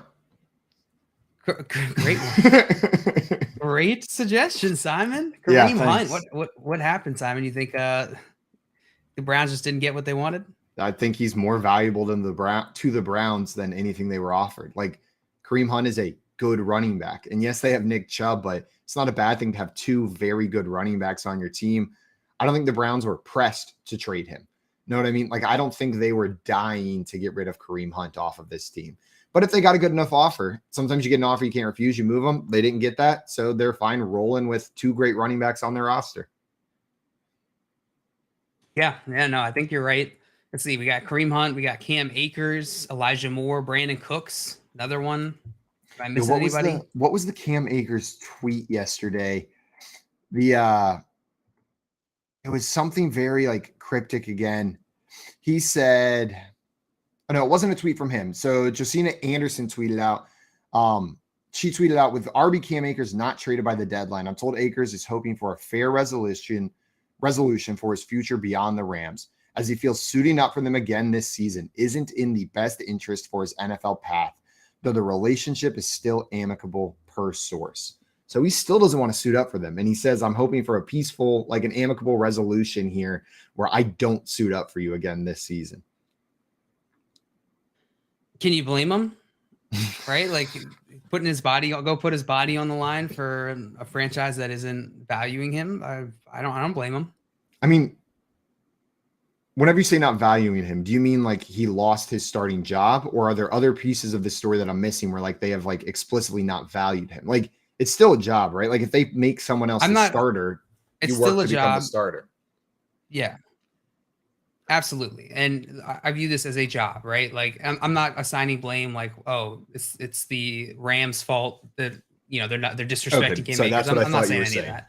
It's a business. This is a job. If he decides that he doesn't want to play because it might lead to injury and he doesn't have a long-term deal, I'm okay with that. He's his own advocate, right? Like the team's not 100%. going to advocate for him. He has to advocate for himself. I'm with you on that, Jail. I fully agree. I thought you were saying like he was right in like the sense that maybe the Rams were disrespectful towards him or his career. And I hadn't seen that. Like maybe I they don't have know been, what but I led to haven't seen this. that. I don't know. We just don't know really what led to this, which is the bigger thing. It kind of just seemed to come out of nowhere. Which makes me think, okay, like let's go Occam's razor here, which is like the simplest answer is probably the right one, in that Cam Akers just wasn't getting used, and he's upset that he wasn't getting used because he feel like he should be used, which is typically how a lot of these player team disputes go. Yeah. Let's go Occam's razor here. Yeah, I agree with that. 2 philosophy days in a row. Boom. Yeah, and maybe you explain what this one means for anybody who doesn't know. Occam's razor is, I just described it. It's like it's a philosophical idea. Like the simpler answer is probably the right one in a situation where you're unsure of what the right answer is.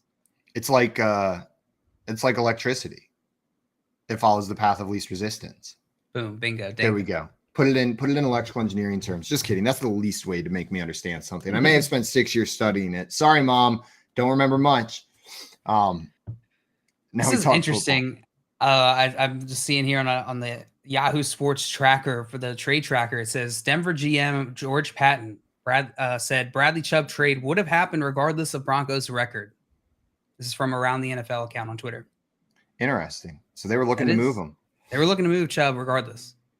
Man, they got honestly, like I know that's quite a big haul for Bradley Chubb, but I feel like when we see like the elite of the elite names, right? Like these top tier guys, we see like slightly bigger moves. But man, I don't know what I was expecting. A 1st round pick and a 4th round pick is a pretty hefty price tag to pay for any player. Yeah. Pretty hefty price tag to play for any player.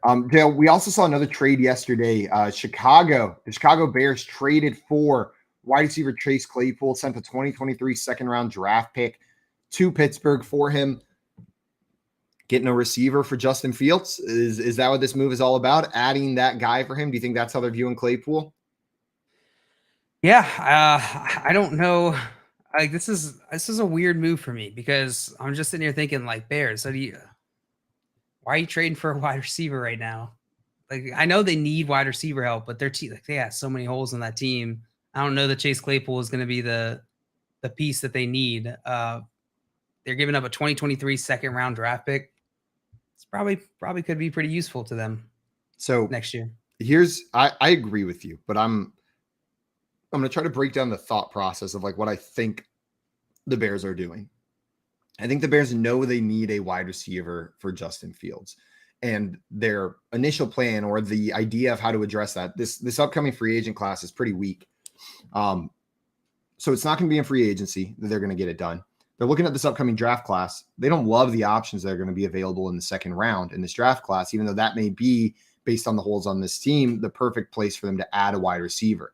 So they're looking at that 2nd round draft pick, looking at the wide receivers they think are going to be available in the 2nd round of this upcoming NFL draft and saying, you know what? I think Chase Claypool is better than every single one of the wide receivers that I could potentially get with that 2nd round draft pick. So they're making the move. I don't know if that's the best logic because this is a bad enough team that they don't need to force a position at certain places in the draft, right? Like if there's not a good enough wide receiver, well, the opportunity cost of Chase Claypool is every other position as well that you're skipping drafting there. But if they are dead set on getting him a wide receiver, they view the 2nd round as the place that they're going to do that, then I don't mind trading that pick for Chase Claypool if they believe he's better than every single receiver they could get in the 2nd round of next year's draft. Yeah, no, that makes sense. That makes a lot of sense to think about it that way. I think it's the positional thing, that point you mentioned of like, I don't think they need to restrict themselves to the wide receiver position because I think they got some wide receiver talent. They just can't utilize it. Yeah, N'Keal Harry. Darnell Mooney, the Moondog.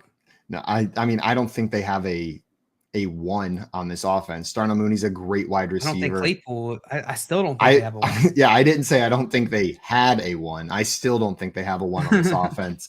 But they are adding Chase Claypool to give him a little bit of help. Give him a little bit of help. I mean, if anything, like this, I think this is relatively neutral for Chase Claypool, right? Like maybe he moves up the pecking order a little bit. Like he had George Pickens and Deontay Johnson ahead of him in that other offense. Now he's dealing with Darnell Mooney, but I think Chase Claypool is probably immediately the second best receiver on this team, ahead of Velus Jones, ahead of whoever the hell, Equinemius St. Brown, all these guys that they've been chucking the ball to this year. So, but you think Mooney's the number one? I think Mooney's still the number one receiver here. I think Mooney is still the number one receiver. Do you, or do you think it's Claypool? I don't know. I think this could be 1A, 1B situation. I see these guys as very, very similar players. Oh, Hal saying Mooney is a 3. He's just trying to fight me this morning. Trying to get under your skin. Maria said, "What trade did you have to make to get rid of Coop?" It wasn't a good one. It wasn't a good one. We lost that trade for sure. Simon had to give up Leanne. It was rough. Yeah, I live alone now. It's pretty sad over here. I gave up Leanne to get rid of Coop. It was not a good deal. So, I mean, what I was thinking initially when I was trying to make that trade was that I would actually get something in return. Not that the trade would involve me giving away Coop and Leanne. That seems brutal. Yeah. You think it'd be one or the other, but Simon, your sacrifice is noted, and me as well as the rest of the chat really appreciate it. Just so you know. Getting rid of Coop? I thought getting rid of Coop was a negative. Oh, just my sacrifice for the hell of sacrifice? Yeah. Yeah, that's the best kind of sacrifice. A sacrifice for nothing. A sacrifice just for the purpose of suffering. Exactly. And when you said, so does Leanne live at Coop's house now? No, in She's Iceland. on the street. In Iceland. On the street in Iceland is where she is right now. That's where she lives now. That's home for her. All right, you want to keep hitting these trades, Simon? Let's hit another one. Dale, I wanted to talk about one that involved your Baltimore Ravens. They received a defensive player. I know we're mostly talking offense here, but they traded for Roquan Smith, and they traded to Chicago, A.J. Klein, a second-round draft pick, and a fifth-round draft pick. As a Ravens fan, Jay, how are you feeling about this, adding Roquan Smith to your roster? We talked about it a bit yesterday on the show. I'm happy about it. I think this firmly puts the Ravens as the favorite in our division in the AFC North here. Yeah, thank you. Brain fart. Roquan Smith is a fantastic player, fantastic linebacker. He's been playing very well. I don't know what the Ravens' plan is in terms of like long term here. Roquan Smith is on his final deal, so they're gonna have to negotiate a new deal for him after the season. We'll see how that goes. I think there's definitely risk they're taking on with that, especially with Lamar not being locked up. But I think this is a win now move, and I like it. That Ravens defense is sick now. Super young, super talented. That seems like a great deal for Ravens. When I first saw this, I was like, what?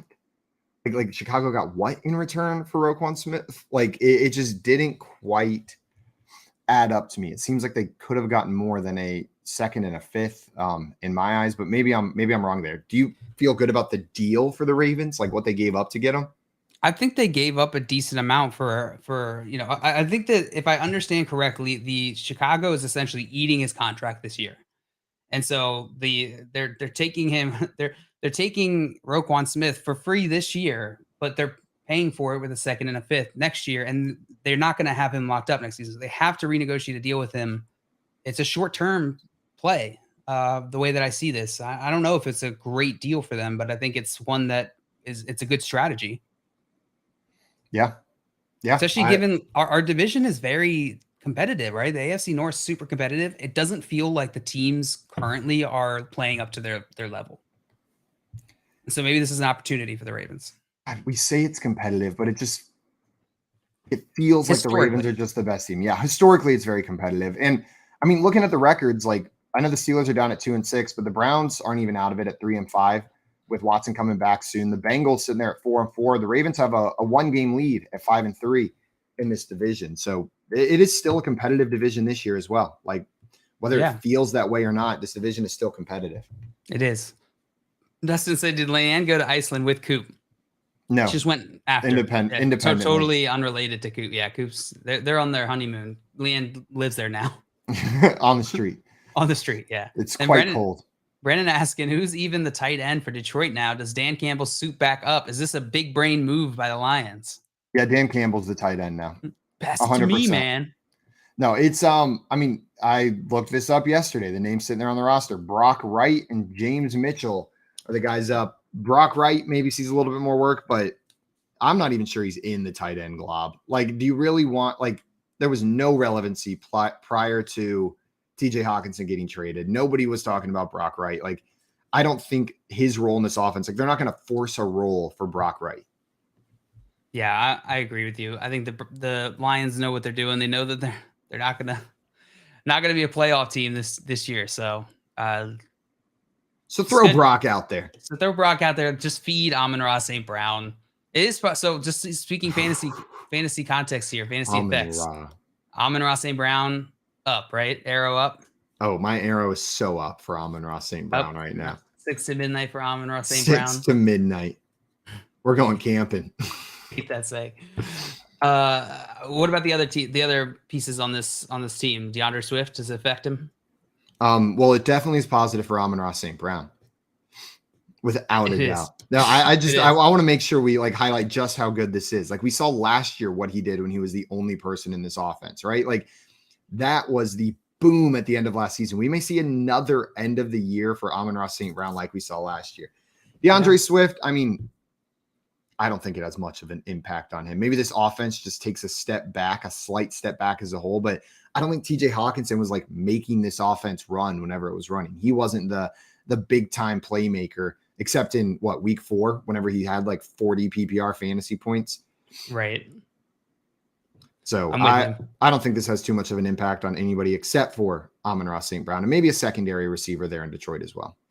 Brandon said it's pretty important for a tight end to be able to Brock right. I don't know if he can Brock left, though. Pretty good. That's a pretty good one, Brendan. That's a pretty good one. Craig would be proud. Craig is probably proud. He's there. And he said they could force a role for him. You never know. Yeah, that is true. Grimace gang. They should get Grimace out there at tight end. They should. So I think there are 2 more really relevant trades worth talking about here in terms of fantasy. And both of them involve Miami. We touched on it a little bit earlier, but I don't think we went in depth here. Miami receiving Bradley Chubb in a 2020 pick. Denver receiving Chase Edmonds, running back, 2023 first-round draft pick, and a 2024 fourth-round draft pick. Did we go? We didn't break this one down, right? Is this Bradley Chubb? It's Bradley Chubb, but we talk about Chase Edmonds and stuff? We broke this one down, but we did not talk about Chase Edmonds. We talked about Laramie Tunsil ripping his gas mask bong, leading to Bradley Chubb being on the Dolphins. Right. So fantasy impact of this trade. What are you thinking? Nothing. So Miami Dolphins, obviously, or Miami Dolphins defense is upgrade, right? Bradley Chubb. They're trying to make a playoff run here. Slight upgrade for that defense. Like, from like a defensive scoring perspective, yeah, maybe you add a couple sacks a game. Like, I'm not like now drooling over this Miami defense. It helps. They're doing this to make a playoff run, but I'm not drooling over them. Chase Edmonds going to the Broncos, all that does is make everything worse. Like, it just ruins, like, that backfield was already messy, right? Like, we were debating, like, who's the guy you should start? Is it Latavius Murray? Is it Melvin Gordon? Well, now the answer is probably none of them. Like, if you're going to start any of those guys, I'm going to go Latavius, but they added Chase Edmonds. Melvin Gordon wasn't getting the work. They clearly want to limit him in some fashion. So as much as I loved Melvin Gordon this offseason, I drafted him everywhere. I thought if Javonte goes down, we're going to see this role increase. I think this just got a hell of a lot messier for Melvin Gordon, and he's borderline unstartable in fantasy until I see how they're using Chase Edmonds. Yeah, I agree with you. It is iffy. You got Latavius, Chase Edmonds, Melvin Gordon. That is murky as hell. No, but it helps Raheem Mostert, right? Clears that up a little bit over there. Moving Chase Edmonds. It does. But you know what doesn't help him is this next trade I'm going to bring up, which is what happened right after. And shout out Kyle Yates, because he tweeted out right after the Bradley Chubb trade and the Chase Edmonds ones. Said, I feel like this tells me that there's likely going to be another running back trade coming. And he was right, because we saw Jeff Wilson traded from the San Francisco 49ers to the Miami Dolphins, fill in that Chase Edmonds. I don't even know if you can call it a hole that he left, a little baby dent. San Francisco receiving a 2023 fifth round draft pick for Jeff Wilson. This is a win for 49ers, just in the sense of they didn't need Jeff Wilson. They have CMC now. They got Elijah Mitchell coming back. They don't need Jeff Wilson Jr. there. So if they can get a fifth round draft pick, that's just net positive, in my opinion. Yep, I'm with you. And this doesn't affect Raheem Mostert for me all that much. I still think he's going to be the lead back there. What it does affect is who the backup is, because we know Raheem Mostert has had trouble staying healthy, right? Like, we hate to label players injury prone, but look at his history. He has had trouble staying on the field. So I know his backup is something that people are rostering in fantasy. So it's Jeff Wilson now. It's not Myles Gaskin. It's not Salvin Ahmed. It's Jeff Wilson. And that's the backup to roster if you want to roster a backup. Yeah, I think my concern is similar to that for Raheem Mostert. Was Chase Edmonds being there prior to the season, or going into the season? We were worried that this is going to be split, and that worry is a little bit bigger now, because we knew that Chase Edmonds wasn't getting it done. So I feel like before the trade, but after the last week or so, I think a lot of people are like, yeah, Mostert's the guy now. Like, I can trust Mostert. I can play him week in, week out. This makes me think I'm not as confident to start him week in out. I do want to see how they use Jeff Wilson in case this does limit him. I don't think Raheem Mostert is so good that he is guaranteed to be the main guy there. I think he's the main guy. Like, I still have confidence from what we've seen from Raheem Mostert this year, how securely he beat out Chase Edmonds, and how much it seems like Mike McDaniel likes the dude, that he is going to be the lead back. Jeff Wilson will get some work, but maybe I'm a little bit more optimistic on Raheem Mostert. He's made a believer out of me this year. He looks good. That's fair. He's looked pretty good out there, and he won that job very fast, cleanly. Like, know what I mean? Like, it was just his job. And I did not expect Tim saying Mostert the boy now. Yeah, he's killing that guy. But I think that was I think we hit the big trades here. There was some more defensive trades that certainly have implications, but we hit the main offense one. This is kind of a crazy trade deadline.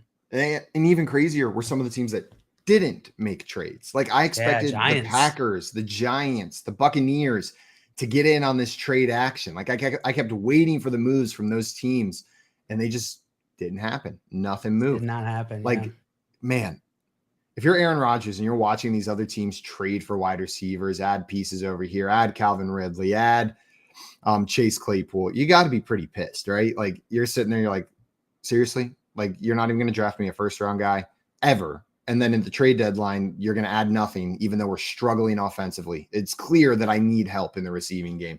And the Packers are like, nah. Do you think this signifies that maybe, like, this is the last year for Aaron Rodgers in Green Bay?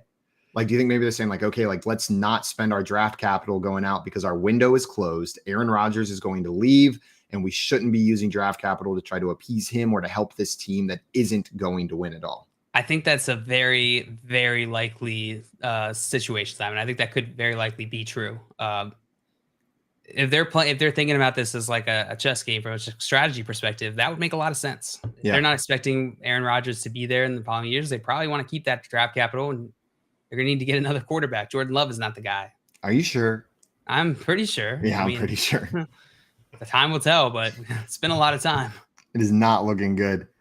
Tim, also when you're saying McDaniel getting all the San Francisco running backs, just wait for CMC on the Fins next season. And Hal's saying, why would they guarantee that Rodgers left? I think they just know the writings on the wall. I think I don't know. If I was LaFleur, I'd be sick of Rodgers. I'd be like, get the F out of here. Yeah, I don't think it's them so much. Like, why would we put that blame on them if they think he's going to leave? Like, they've already made all the mistakes prior to this that led to Rodgers' frustration. Rodgers has also been frustrating towards them, I have to imagine. Frustrating to deal with. So being a realist, understanding the reality of the situation isn't like admitting defeat. Know what I mean? Right. Like it can be like, okay, this is where we're at, and let's move forward with this information instead of trying to make moves based on this unfounded optimism. Like based off around one person in your offense, right? If all of their strategy decisions are around like Aaron Rodgers' emotions, then it's probably not going to lead to the best football outcomes. And Hallen, you're saying they paid him guaranteed contract. I get all of the reasons why it won't happen. Know what I mean? Like, I understand all of the arguments for why Aaron Rodgers will be on the Packers next year. I get it. But man, if it just feels like he's not going to be on the Packers next year, like whatever it takes, it doesn't mean they're not hedging. Happier. Yeah, it doesn't mean they're not hedging. Absolutely. Joe, there was another player that I think maybe people expected to see traded that we did not see traded, and that was wide receiver Elijah Moore of the New York Jets. Ended up staying put. The Jets received calls for him. This comes from Dov Kleiman, but the Jets didn't want to pull the trigger per the team. Are you surprised that we saw Elijah Moore stay put after what we've seen from him this season so far? Not surprised. He was one of obviously he was one of the more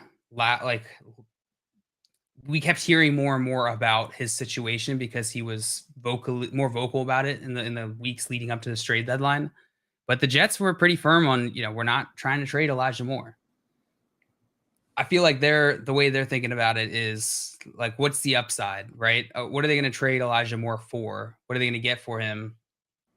And if that wasn't there for them, then I'm not surprised if they didn't make the move. I don't think I'm ever surprised that a team didn't make a trade move because it takes a lot of energy and like Cameron's razor means that Cameron's razor means that the most likely outcome is they just stay on the team they're already on. Yeah, right. That is true. Cameron's razor. Yeah. Oh, Cameron, your razor just every time. I was thinking about. Never mind. Never mind. That's for another time. That's not an interesting story. Guys, coming up, we are going to talk trade values with our friend Alex, aka the Trade Daddy, and we've got Amon Green coming on a little bit later in the show today as well.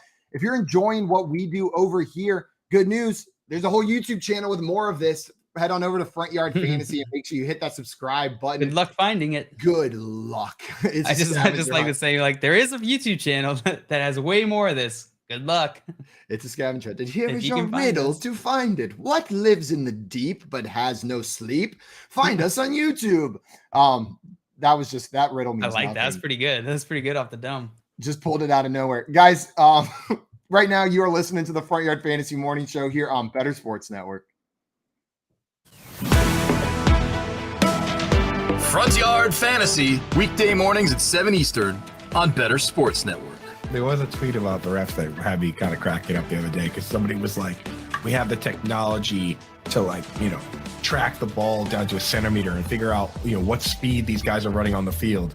Yet somehow we still mark the ball by That's my favorite. A 60-year-old dude eyeballing it, and then we run over with literal chains and measure it. It's like, you think we can probably get that figured out. The least precise way to measure something, and then immediately following that up with a super precise way of measuring something. Yeah, it's like we have satellite. Like if you're a millimeter short of that chain that they bring out there, that they ran out it as best they could in a straight line. But if you first they just go here, and then they grab the chains and they run in the straightest line possible. But then if you are 1 millimeter short with that football, doesn't count. Sorry. Couldn't have been human error. You're just short. That's exactly. And, they bring up the index card or whatever. Meanwhile, they have satellites in space tracking how fast Brandon Ayuk ran on an end around. But we can't, and I can see that number live while he's doing it. Like I can see every player's speed on the screen live. I love that. It's and not to mention that dude's trying to make the spot and the player always tosses the ball right into his face. Right? He's coming over to spot it, and it's every other time the player just here you go. Here's another thing to juggle. On call with Dr. Roto. If the Giants don't win another game this year, A, I'll be shocked. But B, I'll still think that they're better than they were with Joe Judge. Much better. Because I think Brian Dable's got a lot out of this team already. And I'm seeing what this team could be. See, that's the problem with owners and general managers. I see Nathaniel Hackett and I see a guy who can't get it done. I see Matt Rule and see a guy who never should have been hired. Disaster right away. Sometimes a good coordinator in the NFL is better. I don't even say sometimes. Most of the time, a good coordinator in the NFL is better than a college coach because the NFL coordinators, they know the system. They've been there. They've played. They've been around it. For the life of me, I don't know why Eric Bieniemy hasn't gotten a job yet. Deuce Staley is going to get a job. Somebody's going to hire that dude. When you've been around the game, you understand it. These college guys come, they don't know it. Join the show with one touch of a button. It's Sports Talk 3.0 on Bettor Sports Network.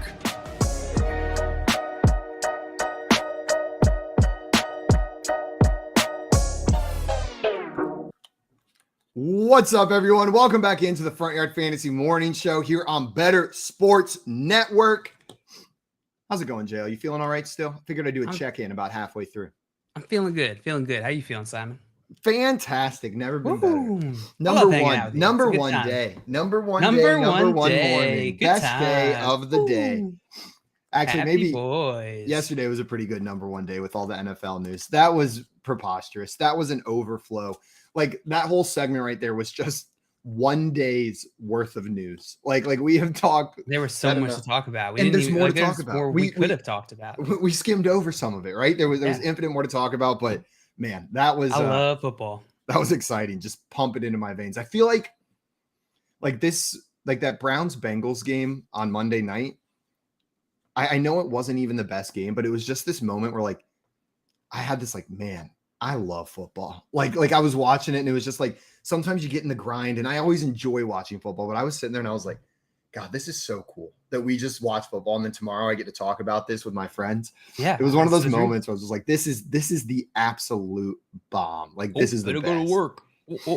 Sit on my couch, turn on the TV, watch football. Yeah. Leanne always jokes that I have a 10-second commute. Like in the 10 seconds is just reaching my AirPods from the bedside table. And that's my commute in the morning. Then we head on over here, talk with you guys, because we're about to get into a new segment that we are calling We Answer Reddit. Reddit's got all sorts of questions, and JL and I are going to do our best to answer them. JL, anything else I'm missing on this segment? That's it. It's really simple. We're just going to attempt to answer Reddit's greatest questions. Okay. You want to kick us off with one? I will absolutely kick us off with one, Simon. Whoops, opened in the wrong window here. Here's the first question, posted in r/questions. Should I throw away all of my dishes? What do I do if I bought some raw chicken, put some of it in Tupperware in the fridge because I did not want to cook it all, because I did not want to cook all of it at once? Forgot about it in the fridge for a week, then remembered it was there. Took it out to throw away, but forgot to throw it away. Left it inside of the Tupperware container on the counter overnight. Remembered the next day, opened the Tupperware container to throw it out, then washed the Tupperware with a Scrub Daddy and Dawn Platinum, and then used that same Scrub Daddy to wash a ton of other dishes. What do I do? Do I throw away all of my dishes? Yes. Throw away every last dish you own if you touch them with the same Scrub Daddy. Kitchen sponges are gross enough, and your kitchen sponge touching one of your dishes is almost enough to throw it away anyways. But what you did with raw chicken is just foul. Like that is disgusting. I know I'm supposed to be answering this person's question, but first I need to judge them. Okay. Like first I just got to get this out of the way. You had raw chicken you didn't want to eat and you put it in the fridge. Like you can freeze that and it doesn't go bad. You can just throw it in the freezer forever. There's chicken breasts in my freezer that have been in there for like 4 years. And I can still eat. Like they've made moves with me. And you know what? One day I might get hungry enough and it's in the freezer. It's fine. I can still eat it. I can grill that up and it's fine. A nice chicken breast that's been frozen, you're good to go. Why would you put that in the fridge? It feels like every single way that they should have handled chicken, they did it the wrong way. And then you messed up. God. And here's what you should have done when you found it in the fridge, in a Tupperware container. One single Tupperware container. Your mistake, your disaster was centralized. It was in one spot. You had it ready to go. All you had to do was sacrifice one Tupperware container that had been ruined and sullied by this rotten raw chicken and throw it in your garbage. Greedy. Done. You got greedy. You got selfish. You thought, I'm not throwing away my one piece of Tupperware. I don't want to go buy another pice of Tupperware. And now you're in a new position. You should. You got to buy a whole new kitchen. You got to buy a whole new kitchen. Honestly, move out of the house. Find a new place to live. I also I hate touching raw meat. Like Leanne and I, we get Blue Apron. We get 3 meals a week. And we alternate who cooks. And when it's my turn to cook, I'm always like, oh, what about this one? And she's like, yeah, that one looks good. But the secret is every time I pick the one that doesn't have meat in it. Not so much because I don't want to eat the meat. It's because I don't want to handle the meat. Cooking chicken takes me about 45 minutes longer than if there wasn't chicken in there because every time I touch it, I'm washing my hands. Like, and yet, I just imagine you gag every time. I do. I actively gag whenever I'm touching raw. It's just so slimy and nasty. It's disgusting. Whoever asked this question, I think you have to throw away all of your dishes. Like, you can try to salvage them. I've tried to fill your bathtub with bleach and put all your dishes in there before. It doesn't work. Like, it does not work. And I'm imagining if he said he scrubbed them all with a scrub daddy, that he doesn't have a dishwasher that he can trust puts out like mega steam to kill everything. So like without a dishwasher, you're just screwed. Or have a friend with a dishwasher, I guess. Bring all your dishes over to your friend's house. Just show up with a laundry basket full of dishes. Thanks, man. Appreciate you. Greg said raw chicken foul/foul. Well done, Simon. 100% on purpose, without a doubt. And Jay said, yeah. So Simon, you probably shouldn't eat chicken frozen after about a year. Who made you the frozen chicken expert, Jay? Apparently he's a chicken guy. He's a chicken guy. Jay also said, what should I do if what should I do with a measuring cup if never mind? And I'm sure most people in the audience don't know, but Jay woke up one morning to find that his son had pooped in their measuring cup and left it in the kitchen. You keep that. My follow-up question was, did you throw it away? No, you keep it. You put it with your chicken Tupperware is what you do over there. Yeah, I think we solved this one for that guy, Jay. You want to get on the next one? Warm-up question. Before we do that, Cade had a question for us. Wanted to know Fields or T-Law rest of season. So we're answering Reddit questions, but we're also answering your questions. And Cade, this one is very easy for me. I love T-Law, but this is Justin Fields. Justin Fields, I think people are still holding on to those first 3-4 weeks of the season where he was abysmal and where the Bears were throwing like less than 20 times a game. This dude, one, has thrown the ball 20 times or more. Like, I know that's not a ton, but it's a small threshold over the past 4 weeks. In 3 of his last 4 games, he's got 60-plus rushing yards. He's been a top 5 quarterback 2 of the last 3 weeks, and he has been a QB 13 or better in his last 4 outings. Overall in the season, he's a QB 1. He's up there in the top 12 quarterbacks on the year. This is Justin Fields. Like, everyone needs to wash off the stink that was the beginning of the season because they're starting to design more runs for him, and him getting like 60 yards in a game, that's a touchdown. Know what I mean? That is a touchdown added onto his score every single week. Justin Fields is the answer for me. What about you, JL? I am going to go on the other side of this. It's Trevor Lawrence for me. I wanted to see if I could do this quick calculation because I remember I did it yesterday. I still have it up. So Trevor Lawrence is averaging 34.6 passing attempts per game. Justin Fields, on the other hand, is averaging, and I'll tell you here in 1 second, he's averaging 19.8 pass attempts per game. That is a massive difference. Justin Fields, the last 2, you mentioned 2 out of the last 3 weeks, he's been a QB1. Largely came off the back of rushing touchdowns. He had 1 touchdown. I am not as confident in this Bears offense. I think the Jacksonville offense will score more points. I think they'll move a lot more than the Chicago Bears offense rest of the season. Rushing upside for Justin Fields definitely gives him a nice boost, but I'd rather have the passing attempts with Trevor Lawrence. Man, Jill, it's not just that he's been a QB1 the past 2 weeks. He has been a top 5 quarterback the past 2 weeks. Like, you take away that rushing touchdown, he still has had a great week. Like, it's for still sure. I'm not trying to take that away, but he still only threw 21 times in week 7, 23 times in week 8. He's not passing a ton. And so I think his upside is certainly limited. Man, I just don't think it matters. Last 3 games, 88 rushing yards, 82 rushing yards, 60 rushing yards, a rushing touchdown in 2 of the 3. And they're designing plays for him to get those rushing touchdowns. It's not just him scrambling, right? Like, yeah, like I'm not arguing against Justin Fields at all. Like, I'm with you on that stuff. I'm also bullish on Justin Fields. So I'm just more bullish on Trevor Lawrence. I think Justin Fields is a QB1 at the end of the season. Like, I think he ends in that top 12. I do not think Trevor Lawrence is in that top 12. So, like, you're saying either you don't think Justin Fields is, or do you think Trevor Lawrence has that top 12 upside? Yeah, I think both. Well, no, I don't think Justin Fields. I think Justin Fields could, just from the rushing. He could absolutely finish top 12. I wouldn't predict that though. Yeah, and I guess Trevor Lawrence is up there right now as well. Currently 1 spot ahead of Justin Fields. They're both QB1s. But man, I just Justin Fields is doing that after 4 abysmal games at the beginning, right? Like I'm viewing the recent trends and saying I think this is going to continue and not the other way around. Trevor Lawrence has been consistent. He's been very consistent apart from the 1 week against Philadelphia where it was bad.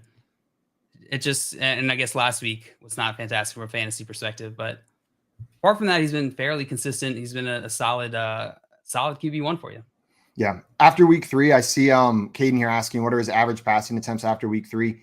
He hasn't dipped below 21 since week 3. Justin Fields. So Fields since week 3. 22.8. There we go. It's in that range. His high was 27. His low was 21. Most of them in the 21 to 23 range. It went up about three attempts per game if you take out the first 3. Yeah, I'm firmly on the Fields side. I don't dislike Trevor Lawrence. I just think Fields is with that rushing upside, I think he's the guy to start rest of the season. It's a cheat code for fantasy football. That's fair. You want to get into our next Q, JL? Yeah, let's do it. All right. The next question is comes from r/fantasy _ football community subreddit. Says, as a commissioner, do I let this trade go through? Austin Eckler for CeeDee Lamb, Devontae Adams, and Lamar Jackson. Our league is an auction draft where we get one keeper for free. The guy receiving Eckler is 1-7 and made it very clear he's giving up on this year. He sent similar lopsided trades like this throughout the league. Is it unfair to contenders this year if I allow the guy receiving CD, Devontae, and Lamar to form a super team? He already has Mandrews, Tyreek, Kamara, Stevenson, and St. Brown. Simon, you/Ty Lee need some guidance. Help him out. Should you let the trade go through? Here's the problem. It's a keeper league. Know what I mean? And if this isn't defined in your bylaws, like no tanking, if you don't have no tanking defined in your bylaws and your rules before the season starts, within a keeper league, I think this is within the bounds of what you can do. Like, he views Eckler as a better keeper than every single one of the other 3 players that he traded. Like, it sucks. I don't think this is good for the league, but I think if it's not in your rules that you can't tank, like an anti-tanking clause, then this trade has to go through. I think you have to let it stand. Like, it's a keeper league. He says, I want to keep Austin Eckler for next year, and I'm willing to trade everything from this year in order to do that. Yeah, I agree with you. I mostly tend towards the side of lean on the rules and unless it's specified, then it's fine. And if you're really butthurt about it, go find a new league. It's kind of the mentality I take. Either add a no tanking clause to your league in the offseason or get rid of keepers. Know what I mean? If you don't want this to be an option, if you're bothered by people making moves for the following years, then maybe a keeper league isn't the right league for your group. Yeah. Or maybe add more keepers. That's another solution, right? If you want to avoid trades like this where you're willing to give up everything just for one guy for next year, make it a 4-keeper league. Keep 4 players. Then you're not making this move. Then you're not doing that. No, I think you're absolutely right. I think we answered that one pretty quickly. Yeah, absolutely. It looks like maybe we got someone who has an opinion joining us right here. Our friend Hal, and Hal in the chat said trades suck. So I have a feeling what they're going to think about this one. Hal, do we have you on? What's up, man? What's going on, gentlemen? Good morning, my friend. It certainly is. Yeah, trades suck. I'm a commissioner in a 14-team league, man, and I about had to blow the thing up. And we're all adults and have been in leagues together for 15 years, and people wanted to cry about collusion. Tell us what happened. So what were they upset about this time? I don't even remember what the trade was because this was actually last year. And the funniest part was all the players ended up injured or non-relevant by the end of the season. It was just, and that's the whole point, is that anybody who complains about a trade, you can't predict the future. Playing fantasy should tell you that. You have no idea what's going to happen tomorrow. How that is that's my biggest point whenever people bring up like that the veto should be a thing. I was like, no, I don't trust us enough to know what's a veto unless it's collusion, unless it's clear that it's collusion, because the number of times I've seen a trade through and been like, oh my God, that is so unfair. And it was unfair, but it was on the other side where the side that I thought lost came out as the clear winner. It happens every year. All the players on one side gets hurt. And then all of a sudden you look at something else, trust people to make their own decisions. If people want to ruin their team, let them ruin their team, because maybe you think they're ruining it, but really they could be building a contender over there. I love trades, but I do hate the visceral reaction people have to trades. Know what I mean? The need to declare a winner, the need to declare a loser, the need to say, this is unfair, this is collusion. That's the whole thing about fantasy. We want winners and we want losers. Yeah, we do. We do. We get plenty of winners and losers in the weekly the weekly results, right? Like we don't have to have winners and losers in trades as well. I agree. Like trading can be fun, but people are just too uptight about it. Like in that 14-team league this year, guys are putting like Drake London and an injured Damian Harris on the trade block, and I'm like, what? Why are you doing this? What is the point of that? What are you trying to get out of this? Would Like, and then anyone you like send them my a garbage? trade offer. Right, you send them a trade offer, your bench garbage for their bench garbage, and they get offended. And you're like, I don't think you understand the value of your players. It's the endowment Just effect. because you drafted them. Yeah, just because you drafted them doesn't mean they get extra 5 points. Are you Right. sure? All the players on my team, I'm pretty sure are at their ceiling, and all the players on your team, I'm pretty sure are at their floor, and that's how we should value them when we talk trade talks. I'm almost positive that's how it works. Right? But I do like to try and trade, and I'm the worst guy. I am who they made all the trade memes about, sending over that terrible trade offer to start. So At least we when got some self-awareness about it, like that. As long even if you're shitty about trades, like at least you're like, yeah, I'm shitty about trades. It's so much worse. The Look. guy who sends over the shitty trade offers and thinks he sent you like a great offer, where he's like, yeah, this is the one. This is the move. Like someone who sends you Baker Mayfield in a third for Joe Burrow in a super flex league and then acts offended. This year, I got offered that trade. Can you believe that? I just got offered but I wish I DeAndre could. Hopkins for a first in Dynasty League. Not making that Wild. move. Not making that move. You guys Now- want to hear a really fun chicken story? Yes, so much. I worked as a maintenance guy for a private high school, and over the summer, one of the giant freezers went bad, Oh no. and they called us in to try and work on it. And so, of course, we opened up the door. At that point, we had to call an environmental cleanup crew to come out. No One of those joke. like crime scene crews. Crime scene, hazardous waste. Like I'm from Michigan, Oh. so it's usually all oil and car industry related stuff. Yeah. But this time not. It was the crazy, like the size of a 3-car garage, this freezer. And it had sat all summer. Oh my. And there's no oxygen in there. So nothing happened all summer until that door opened and oxygen was introduced to the situation. An instant, like just explosion of horrible. That is Oh, disgusting. no. You were there when the door opened? Oh yeah. I was right behind my boss. And What my was boss this- was 21 and I was 18. Like we were not qualified for the situation. Oh my God. A 3-car garage just full of rotting meat. That is That is disgusting. Gross. Thanks for sharing that story with us, Hal, Al. that is Make my wild. stomach hurt. No problem, guys. Did they just so throw the away Tupperware, dude, just wash your stuff, bro. It's fine. Just call the EPA and they'll come in and take care of it. There we go. That's the solution. Thanks, guys. Hal, Have a good one. Yeah. appreciate you coming on, my man. Oh, that is disgusting. That is so gross. I have a pretty disgusting chicken story. Okay. Before we hit these questions, I got a disgusting chicken story too. Well, let's get all our chicken stories. I think out I've told this on stream before, but I'll share it again for anybody who wasn't there that first time. Yeah, we we went on a vacation in the summer when I was a kid. I was maybe like 12 or 13, and we were gone for about 3 weeks. And when we came back, my dad was sitting there doing his work in his office, just mind his own business. He walks over to the kitchen, opens up the oven. He's like, Kathy made some chicken for dinner, some baked chicken. It's got a little cheese on it. So he pulls one out, takes a big old bite of it, and is like, nope, it was chicken that was left from dinner before the vacation, and the cheese was mold. And the cheese. And he was like, "Yeah, that's not good. Like Kathy didn't cook that, right?" I must see my mom in the chat laughing. He did not get sick somehow. I have no idea. My dad is the luckiest That is man on earth. not fair. I like a cracker too fast and I get sick. Like, And did I mention it was middle of July and our power went out during the trip? So like, it was hot. that's disgusting. That is Yeah. so gross. It was really nasty. Ugh. I think part of the reason I'm so grossed out by raw chicken is one time Tim and I We were driving to Cleveland, Ohio to visit my family. We were in the car together, and right before we left Kentucky, we stopped at Steak and Shake for lunch. We love some Steak and Shake, and I ordered the chicken fingers.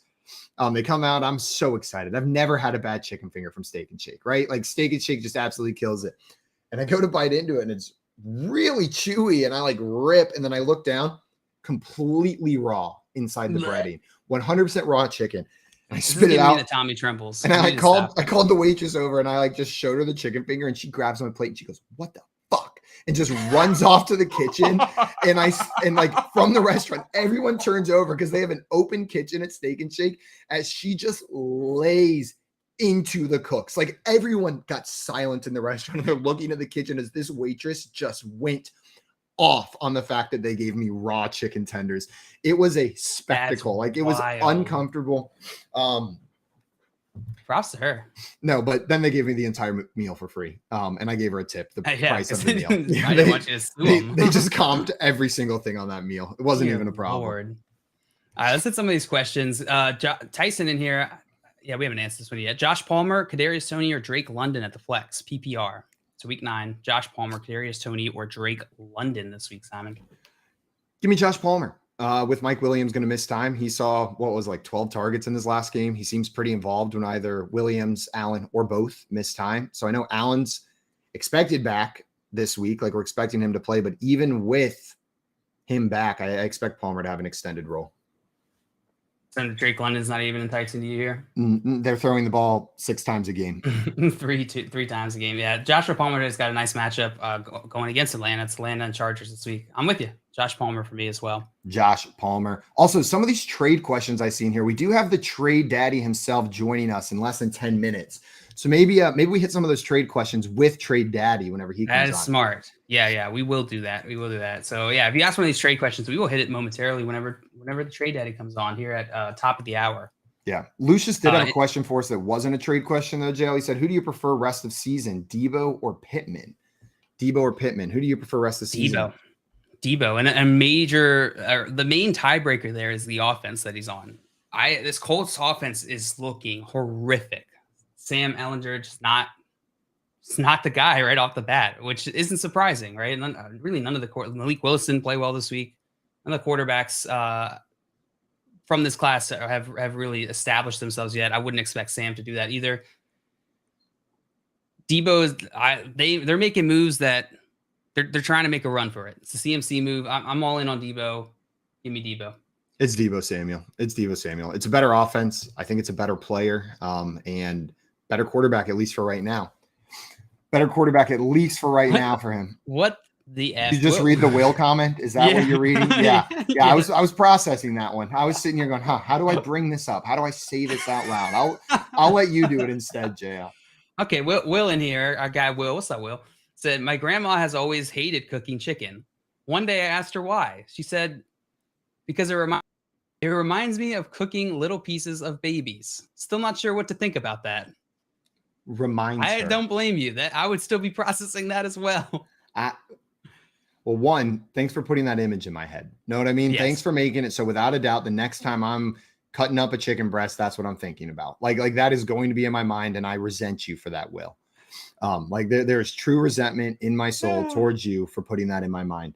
The other part that worries me is the word reminds, not makes me think of or feels like, but the word reminds. Your grandma's got some questions to answer if it reminds her. Reminds mean like, oh, let me go back in my memory to this time that thing happened. You know what I mean? Like, that's such a grandma thing to say, though. Like, right? That's such a grandma thing to say, in that it's like low key, like what? But said in a way that you're just like, grandma. Grandma. It's classic grandma thing. They do be saying stuff like that, don't they? Grandmas. They say stuff like that all the time. And Will said, exactly. I was 10. Oh, so that's been living with you, man. He still thinks about that every day. Every time he sees his grandma, he's like, hey, grandma. Oh, we Grandma's all have asking all the time, like oh, like any grandkids on the way? Like, just no, nope, none coming soon, grandma. No grandkids. That's hilarious. Okay, we got some other questions here. Those are trade ones. Vincent asking, what should I do with Fournette? Start him. We can. Yeah, you got to hold on. If you can get somebody to trade you top value for him, go for it. Or like top, I don't know, maybe top 10 value for Leonard Fournette. I think that would be a good move. Otherwise, I'm just holding him. I think the Bucs will be able to turn it around. I'm not counting the Bucs out this season. They have not looked good so far, but I think they'll be able to put it together. I mean, and especially with the moves they made yesterday. Oh, no, they didn't make any moves yesterday. Nothing on this team has changed. But I'm with you, JL. They have Tom Brady. They have Chris Godwin. They have Mike Evans. They have a horrible offensive line, but I think they can put it together. I think they can get something going. Bill did want to know, what's the rest of season outlook for Keenan Allen? So Keenan Allen coming back from injury. How are you viewing him rest of the season, John Luke? I'm viewing him as a back-end wide receiver 2, high-end wide receiver 3. It's still the Chargers offense. They haven't looked as good as they have in this past season. I think all of us came into the season expecting them to be maybe a little closer to Super Bowl contenders than they've been, at least in how they've looked on the field. Keenan Allen's coming back. He'll be the 1A on this team, as he's always been. So I think he's right where he belongs. Yeah, Keenan Allen, I view him as a back-end wide receiver 1, high-end wide receiver 2 rest of season. He's in a great offense. He is the wide receiver 1. And while Mike Williams is out, it does nothing but help him, right? So I like Keenan Allen rest of the season. If you've still got him on your team, expect your team to get a little bit better with him back in it. Excuse me. One more question from Will before we move on. Sorry, go ahead. Yeah. No, and ask your question. Will said, will Tony be a league winner? So Kadarius Toney, do you think Kadarius Toney's a league winner? No, I don't think so. He's on a new team. I think the situation, this wide receiver situation here in Kansas City is going to be a lot of the same, which is a carousel and not super useful for fantasy, not very predictable for fantasy. Yeah, I'm with you. Guys, coming up, we've got our friend, the trade daddy himself, Alex Korf, a.k.a. Peaked in High School, coming on to help answer all of your trade questions. You got something before we go, Jay? I thought I saw a hand move. Can we answer one question? There's a question I had queued up and then overlooked it, and I want to make sure we hit it again. Tyson asks, would you start Hines or Julio at flex? That is tough. Hines on a new team in Buffalo. Julio Jones going against LA Rams. Oh, I think I might go with Hines. I'm rolling out Julio. It's Hines' first week, and this is a wait and see for me. Like, I think he has value. I think they're going to get him started, but go with Julio. Go with Julio and wait and see on Hines how he's going to be used in this offense. I think that's fair. I want to go Hines, but I think that's fair. I get it. I was tempted. That question, Tyson, that was a tough one. Guys, Alex Korf coming on very shortly to help you with your trades. And then we've got Amon Green, former NFL running back, coming on the show a little bit later today as well. This is the Front Yard Fantasy Morning Show here on Bettor Sports Network. Make bets and follow your fantasy team while you buy, sell, and trade collectibles in real time. Only on Bettor Sports Network. Surely. Kickers never retire, I think. They just continue playing for all eternity. Like, there's only ever been 30 NFL kickers. Yeah, they're always readily available too, it seems. Like, you know what I mean? Like, they just get called up. They're like, you kicked for us 10 years ago, right? Why don't you run it back? That's right. I imagine Graham every Gano. single kicker that gets the call is on a high school football field somewhere just practicing field goals after hours. Like it's like 9 p.m. and they're out there just the local high school kicking field goals, and the phone rings. They get a call and they're like, yeah, I'm ready. I've been practicing for this. I have an amazing kicker story if you guys have a second. I got a couple. The number one all-time field goal kicker is Adam Vinatieri. The next two guys are Morton and Gary Anderson, right? Gary Anderson was a dude from like South Africa that just played rugby and soccer. He just could absolutely boot the ball, right? They bring him over and he does like a tryout and he's just absolutely crushing the ball. And all these colleges are like, dude, we want you to come kick field goals for us. And he goes, I don't even want to play football. He goes, I want to play soccer. He goes, I want to play soccer. He goes, so if I can come to your school and play soccer, I'll also, in the fall, I'll kick for the football team. And Syracuse was like, yeah, sure, whatever. Like, you're on the soccer team. Like, come on. And he went to Syracuse to play soccer, but also kick field goals. And then he ended up being a top 3 point scorer in the NFL all the time. That's ridiculous. And his answer to recruiters was, I don't want to play football. I'll do it in my spare time. Yeah. He's like, you got a spot for me in the soccer team. Syracuse is like, yeah, we got a spot for you. We don't even care about our soccer team. We don't even care. We totally have that spot. Right? They had to like cobble together a soccer team. Like, yeah, this guy's the captain. Oh my God. It's like Accepted, the movie, but they just like had to throw together a whole fake soccer team. Somehow they still got Justin Long. Right, yeah. Like Adam Sandler's the coach. Dude, imagine they win the national championship. That's a movie, dog. Yeah. Boom! Someone call up Disney. Yeah, we just wrote a movie for you, Disney. This has Disney sports movie written all over. I'm borderline crying right here just thinking about this movie right now. Dude, the story gets even crazier. Like I should have looked it up again, but like it was like a high school coach that went and found him, and then that high school coach ended up being somebody crazy famous that like coached for the Rams. Stay tuned for sports. Talk about your picks, your fantasy teams, and your sports collectibles on Bettor Sports Network.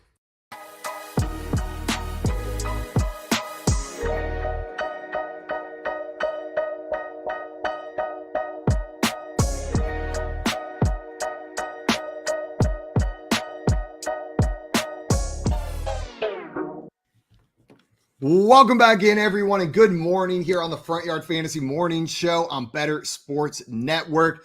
Joining us right now, we've got our great friend and the trade daddy himself, Alex Corp, joining the show. For those of you that do not know Alex, get with the program. He is the guru of trades. You can find him on Twitter at PeaktonHS_FF. He's a contributor for The Athletic and 4for4 and the creator of the almighty trade charts. All hail Trade Daddy. What's up, Trade Alex? Daddy. Yum. Hey guys, can see it. I haven't seen jail in a little bit. I'm digging I'm digging it. I like it. It's coming along. It's getting there. It's Thanks, man. I didn't think you'd be able to pull it annoying. off. Yeah. Thanks. That means a lot to me. Look at that. Let's take another sip of your coffee, Alex. Let's see one more sip. Trade Daddy on the mug. He's accepted the moniker and moved forward. Does that mean we did it? Does that mean it's officially been approved? It's gone through quality control, and now you are officially Trade Daddy? It is. I'm going to start offering them as merch. I don't know why anyone would want these because they're like, why would I be that? But there's probably Trade Sons. Is there something there? I don't know. Maybe that's your audience. Are the trade babies? Trade baby. No, we're going to keep workshopping this one. We need Coop back. I miss him.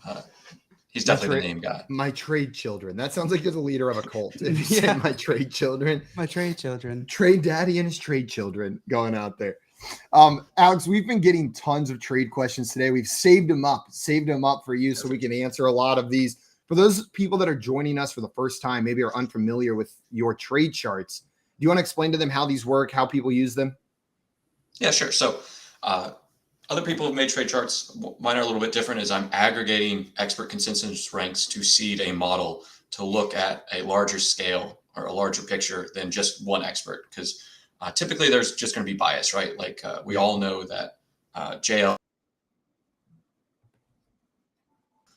But when you aggregate, you can kind of get rid of some of that noise. So that's what I did. I then also break it out by position. That helps understand positional trades a little bit more. And what we're looking for is 1-for-1, running back for a wide receiver for a tight end type positional trades. And then we can still use it for larger trades, 2-for-1s, 3-for-1s, 3-for-2s, but you have to change a little bit how you approach those. But really the goal is to use these as a guideline to look for fair trades or give you just an estimate, an idea of, hey, I have 10 running backs. I need to on the trade value chart. That's where we can get started with these, really. Absolutely. Makes sense. Guys, I'm going to post the link to the trade value chart that Alex posted on Twitter this morning, the most updated one in the YouTube chat. I'll try to get that over in the BSN chat for you as well, so you can follow along as we're answering some of your questions. But Alex, you want to get right into it? Some of these trades that have been asked? Let's do it. Let's do it. B Kings had a trade for us that he wanted us to look at. Half PPR, 3 wide receiver, running back, 1 flex. Should he trade away Fournette plus Stevenson for Nick Chubb? So Leonard Fournette and Ramondre Stevenson to get Nick Chubb in return. I think this guy is in my Discord because I just answered this exact question. Ramondre Stevenson, tier 3, 39 trade value points in PPR currently. Yeah. This is redraft, right, Simon? Yes, I assume so. Unless told otherwise, I'm going to assume redraft and PPR. So, guys, Nick if it Chubb. is not redraft and PPR, let me know. I'm Nick also Chubb pretty is sure tier this is one. an 8-team league as well, which changes it a little bit more. Where like because I mean I think I answered this question a minute ago, but it gets really really different in 8-team leagues versus like a 10 or 12, right? Like when you can have that many running backs on your team that you can do that for Nick Chubb, having that positional advantage there really does help. In that specific format, I would do it, but it really kind of depends on the depth behind him as well, because that is a big overpay for him. But I like Chubb a lot more rest of the season. And I expect Harris to have a little bit more involvement than he's had. I don't know. The way he's been going is completely sustainable long term, and Fournette's trending the wrong direction for sure. What do you guys think? Yeah. In an 8-team Where's league, Fournette? it's all about the studs, right? Like in an 8-team league, you just want the best player. You've got other depth on your lineup, I'm assuming. So go get Nick Chubb. I'm fine with this trade. I like it. Fournette's down at 36, JL, just under Stevenson. So put this into context. Stevenson 39, tier 3. Fournette tier 4, 36 points, trade value points, and Nick Chubb is at 63, tier 1. Yeah, honestly, it might not be enough to get Chubb at that rate because that's not enough of an overpay. That's only 75 to 60. What did you say, 66 or something? Usually, when you're looking at tier 1, you're probably going to have to overpay by 30 to 50%. I would be not surprised if they wanted more like 90 in value. So I would absolutely send this if you have the depth to do it. For sure. So Miranda in here asking, should you trade away Jonathan Taylor? Do I trade away Jonathan Taylor? Jonathan Taylor, tier 3 right now, according to the trade value charts, at 43 points. He dropped 16 points this week. Assuming injury concerns here is causing that. Are you guys trying to get out from under Jonathan Taylor before he falls further, or are you trading for Jonathan Taylor? Well, I wrote an article for this morning. Be published anytime. Highlighting selling Jonathan Taylor with an asterisk, right? I would sell him if I am a 2-6 team, 3-5, or 1-7, whatever the math works out. Because you likely are, because you're the Jonathan Taylor manager, and he has been terrible because he tweaked his ankle again. He is not going to help you make the playoffs. And right now, you need to get players to help you make the playoffs. Full stop. Like trade him for. Or either for a running back that can help you now, or even depth pieces, running back and wide receiver, depending on what you need. I think he is potentially a move. But also, if I am 7-1, 8-0, and I can send someone or 2 pieces late, I will absolutely go get Jonathan Taylor, hoping he gets healthy, and maybe they figure something out.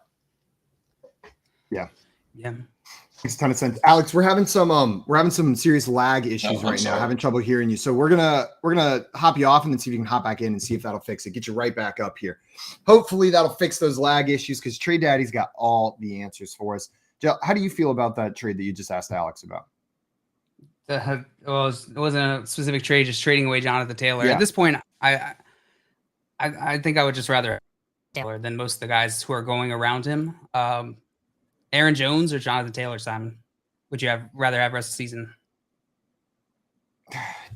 Jonathan Taylor, I think. Jonathan Taylor. Is that better? I think so. I think we got you. Okay. So how much of my answer did you hear? Literally we none got of it? we got most of it. It was cutting in and out. But we got the gist of that one for sure. We got another one from B Kings in here. It's like, good morning, FYF. Good morning, B Kings. Half PPR, 3 wide receiver, running back, 1 flex. Trade away Leonard Fournette and Ramondre Stevenson for Nick Chubb.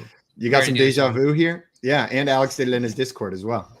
Oh, damn it. Round 3, baby. Round 3. Same answer. Started off still would do different. it. Like I saw the gist of the characters, but yeah, we still would do it. Damn it. I saw Miranda with another question asking if she should trade away Deonta Foreman.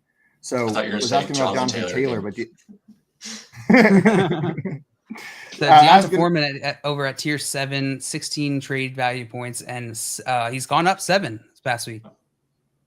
I mean, he looked good, right? He actually kind of just passed the eye test. He looked fast. He looked reasonably fast, but he looked powerful like he was. How do you guys feel about him with potentially Hubbard coming back this week, right? Like he could easily be back. He said he would be back, but never trust the players. Can't trust the players. It's going to limit Deonta Foreman's upside for sure if Chuba Hubbard is back and healthy, but I still think Foreman is the one there. He's the main guy, but I do think it'll split with Chuba Hubbard. I don't think Deonta Foreman is good enough to command a workhorse usage. No, you probably won't see too many more top 5 running back performances out of Deonta Foreman this year, but I think he's a serviceable starter. I think he's a serviceable starter. I don't like his value is still pretty low on this chart, Alex. Do you think maybe that's just like it hasn't corrected, like it hasn't reacted to the news fast enough to bump him up there? Do you think this is actually where he's valued right now if you're trying to trade him away? So I think probably the Foreman manager or maybe some people in your league are going to be higher on him than the experts are, but I think they're baking in that Hubbard's probably still going to get 40% of the work if he's back, 35, whatever, and a lot of the passing down work. Hubbard was the starter 2 weeks ago before he got hurt too. I mean, not that means a whole lot because they split pretty evenly, but I expect that's probably about what his value is. I don't think it's an under or overreaction. I think it's probably reasonable. Yeah. We had another question come in here. This one, not necessarily trade related, but I do think it's value related. And Tyson came in here and asked for an outlook on Patterson coming back for Atlanta rest of season. I'm curious, is Patterson on these charts right now, Alex, or is his value dropped so low being injured that he's not even present? I think he's on it. I think he's tier 7 or 8. I see him down there. Yeah, tier 6 in PPR, right at the bottom of tier 6, around Clyde Edwards-Helaire and Khalil Herbert is where he's sitting. Do you think his value goes up as soon as he starts? Do you think this shoots back up, or do you think this is going to take a minute to correct? I would say the second he starts and is healthy, or even comes off of IR or is activated, right? Like the problem is it was a knee scope, and that timeline is who knows? Like they can vary so much, and he is older. Have we heard anything about him practicing, or he can't practice right until they activate him? Yep. But we haven't heard anything because they also don't have to say anything. So he is, if he's active week 9 or week 10, he's going to shoot up, but we don't know that that's going to happen. I think that's kind of what we had to bake in to have his value that low, because I would much rather have him than a lot of these guys, because I think he will be better if he's active, healthy, and playing. Yeah. So is he a trade target right now? Like, or are you too nervous about the situation to target him in a trade? If you have an IR spot, I'm pretty okay with targeting him in particular, especially if it frees up the space. But the not really hearing anything, and you got to be a little concerned. He's a little bit on the older side too. He is a little bit on the older side. What, 9th year breakout? Typical for a running back, right? Waits a little bit later. Safety, punter, punt returner, whatever he is. We had another question in here, another trade question. Tyson wanted to know, should I try and move Tony Pollard after that massive game? And he probably still won't be the starter with Zeke there. Jerry Jones is pretty adamant that Zeke is a starter. Are you trying to move Tony Pollard? Let's see. So he jumped up 6.5 trade value points this week. He's now tier 5, 26.5 above Ezekiel Elliott, which makes sense based off public sentiment. I probably. It's not big enough of an edge, I think, that you'll get a ton of value there. Zeke is still going to be the number one. Jerry Jones said as much in his post. I wouldn't expect Tony Pollard to continue being the main guy when Zeke comes back. I think if you're trying to trade Tony Pollard, Jerry Jones is your worst enemy. Jerry Jones is your number one worst enemy, because he's just coming out and giving every single person in your league a reason not to trade him at value, right? They're Jerry Jones is coming out and saying no, sorry, fantasy managers, not going to happen. And if you're looking at trading for him, don't do it. So where he is on the chart right now, I honestly don't even think if you offered Tony Pollard straight up for DK Metcalf that's getting accepted. And they're right next to each other on the chart. I think the DK Metcalf manager is going to stay put because of the news coming out of Dallas, even though Tony Pollard just blew up. What do you think, Alex? Yeah, I think it's we can't assume rational coaching or rational owners, right? That's something we can't legislate. But we absolutely, Pollard's just a better running back than Zeke right now, for sure. He's just faster. He has explosion that Zeke hasn't had in 2 years, 3 years. I like Pollard, but if you can get value, especially above where you think he is, go for it. I don't know that you will, unless you have some managers in your league who maybe aren't paying as much attention to what Jerry Jones is saying, which is possible, right? Your home leagues are all different. They're probably not everyone's probably as plugged in as the people that are on a live show talking about fantasy football. So maybe you have that chance, right? Potentially. Yeah, that's a good point. Billy Mack in here said, I was offered Chubb for Jefferson. My wide receivers are Jefferson, Hopkins, CeeDee Lamb, Juju, Lazard, and Sutton. My running backs are Pierce, Stevenson, Damian Harris, Brian Robinson, and Darrell Henderson. 10-team PPR. Should I get Chubb? I was offered Chubb for Jefferson. Are you guys trading Justin Jefferson for Nick Chubb? They are similarly valued here. 68 for Justin Jefferson, 63 for Nick Chubb, both tier 1 players. Yeah, Man. that level, they're the same value, honestly. Like, it just comes down to which do you want, the running back or the wide receiver. It sounds like he had depth at both. They had depth at both positions. I usually lean. I could be totally on board with Jefferson, though, I love Jefferson. If this, like, truly Philly Mac, the tiebreaker for me here is this a 2 wide receiver or 3 wide receiver league? If this is a 2 wide receiver league, I'm getting Chubb because you've got Hopkins and Lamb as your 2 guys. You're good to go. If this is a 3 wide receiver league and then you're looking at Juju, Lazard, or Sutton, I would much rather have Jefferson, Hopkins, Lamb, and then Pierce and Stevenson as my running backs. Like, I'm comfortable with Damian Pierce and Ramondre Stevenson. So 2 wide receiver league, I'm making this trade. 3 wide receiver league, I'm not. I'm keeping Jefferson. Looks like 2 in a flex is what Philly Mac said. I'm doing it. Give me Chubb. Who was his after Stevenson? Who was his running back? Damian Harris, Damian Brian Pierce. Robinson, and Darrell Henderson. So Pierce was the starter. Pierce? Yeah. Oh, yeah. Yeah, so I don't really want to start Brian Robinson or Henderson if one of those other guys goes down. So having a little bit of insulation at your running back. And then also I think Chubb and or Pierce or Stevenson are a great flex. Was it half point PPR? But it doesn't really PPR. I still would probably lean the running back side, but I love running backs. So Yeah, I'm with you. I think you make this trade given your format. If the offer's already there, that makes sense. Maybe shoot up. Maybe try and get a Derrick Henry or something. I don't know. Working grinding here. Wanted to know who's the best wide receiver you can get for JT 1-for-1. And Alex, it's exactly the position you talked about. They're 3-5. They're 11th out of 12 in points and playoff position. And then they've got Keenan Allen and Sutton as their 1-2 at wide receiver. The Hal's running backs are Jonathan Taylor, Kenneth Walker, Jamal Williams, AJ Dillon, Isaiah Pacheco, and Rashad White. So looking to trade JT to maybe upgrade that wide receiver position. Alex, looking at these trade charts, who's a wide receiver maybe you're targeting for Jonathan Taylor? do you think you can get Devontae Adams for Jonathan Taylor right now? Yeah, maybe. That's one. Jonathan or Devontae Adams, AJ Brown, Hopkins. But I mean, AJ Brown just had an insane game. Hopkins has just been killer. But maybe they have depth at wide receiver. Those are kind of anything lower than that, like the CeeDee Lamb, maybe Waddle. Waddle's interesting. I would probably do it for Waddle. I think I'd do it for Waddle if you needed a wide receiver. I don't think you're getting that done if you're picking any of these guys who just had a big week. So like the DeAndre Hopkins, the AJ Brown, like you mentioned, I wouldn't. Even though they're valued less than Devontae Adams, I think psychology is going to play into this a bit. And Devontae Adams putting up a goose egg, people are going to be much more worried and willing to trade for that than AJ Brown, who just put up 3 touchdowns. What do you think about Lamb? Would you do it for Lamb? Yeah. With Dak Prescott back, I will do it for CeeDee Lamb. I like. I wouldn't trade away Jonathan Taylor right now because I think his value will pop, and so I just think it's probably a better move to hold. Man, but if you gotta win now, though, like if you need to win and his ankle's hurt, like sometimes you just have to make those moves, right? Yeah. Like we're getting to that point of the season, right? Yeah. So maybe they're not quite at that panic point yet at 3 and 5. Yeah, it depends what you're like. I would be almost at that point, not looking for necessarily 1-for-1 trade. It didn't sound like they had great running back depth either. I would maybe be looking for right, do 2 tiers, like maybe a wide receiver that you think could pop and a running back that's coming on, something like that, to fill out your lineup a little bit more and inject more variance in it to try and get some wins. But at 3 and 5, you're maybe not there. At 2 and 6, that's kind of the move I would probably be looking at doing.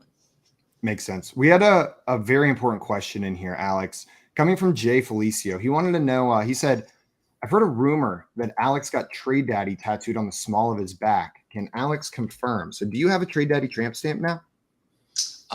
We're not allowed to show skin on this, right? We have to switch to the no other stream. Watch me. This is a no skin show. Yeah. It's actually the upper back. Trade Daddy. It's Upper big back. block letters. Yeah, it's like a jersey, like it's your name on a jersey. Do you have a number underneath it as well? No, I don't need it. I would put number 1 if I did, but There is no other Trade Daddy. Why even need to put a number on there? Thank you for Trade confirming. Daddy number 69. Thank you for Oh, yeah, confirming. that's better. Also, Joey in here saying, if we're talking about trading babies, if anyone is in win now mode, he has a 2-year-old that is about to turn 3. Not much value in Dynasty, but at least 2 cute years left in her. So Very Joey, cute years. He is a very adorable 2-year-old. on the trade block, if anyone's looking, trade children. Alex, it's your specialty. We had a question in here from Lucius. He said, I'm pretty sure if I asked rest of season value, ETN versus Ramondre Stevenson, you guys would fall on the ETN side. So do we all and want the to trade value charts do as well. Tier 2 for Travis Etienne, 53.5. Tier 3 for Ramondre Stevenson, 39. And Travis Etienne jumped up 13.5 this week. Ramondre Stevenson jumped up 5.5. He did. Yeah, Etienne's past Kenneth Walker in another tier above Kenneth Walker. Joe Mixon, Dalvin Cook, Aaron Jones. In PPR, just want to. This is PPR. You're right. You're right. I am looking at PPR. Yeah. Is it a drastic change? So he goes down to, he still jumped up to tier 2, 9.5 in half PPR. I think it's closer in half PPR or zero PPR. It gets a lot closer, especially with Ken Walker. But I think some of that's Etienne's not even really catching that many passes, right? Like that's still just like wish 24 casting. carries. Well, he can because he showed that in college and he was in the beginning of the season. That's how they were using him. And so he's capable of it. Yeah. But yeah, do you think they're wrong? Would you rather have Stevenson or JT than Etienne? No. JT, I would rather have if he was healthy, but he's not healthy. And so, yeah. And his offense is poo-poo. So that's not good. Just total. His O-line's been bad. Yeah. No, I'd rather have Etienne. So Lucius, following up on that, wanted to know, would you trade Ramondre Stevenson and Pittman to get Etienne? So Ramondre Stevenson plus Michael Pittman for ETN. What do the trade charts say about this one? So, it's going to say it's an overpay for sure. And I think the upgrade from Stevenson to ETN is probably not that significant, but maybe it is. Do you guys disagree? I just like Stevenson a lot still.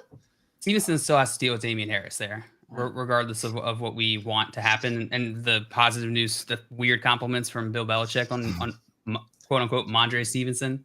But he's looked fantastic anytime he's been on the field since last season, since his rookie season. He has looked great. So I'm not down on Ramondre Stevenson at all. It's just a matter of there's no one else there for ETN. He's the guy. No fear of JaMychal Hasty. No concern for Michael Hasty. And then or JaMychal. How do you feel about Pittman with Ellinger or whatever throwing? I'm concerned. He's tier 5 right now. Dropped down 6 trade value points this week. 29 trade point value. I'm definitely concerned. The offense isn't great. New quarterback. Pittman, I don't think is good enough to transcend that. I think he's limited. I think it would be a fine trade if you have depth. I'm not opposed to it.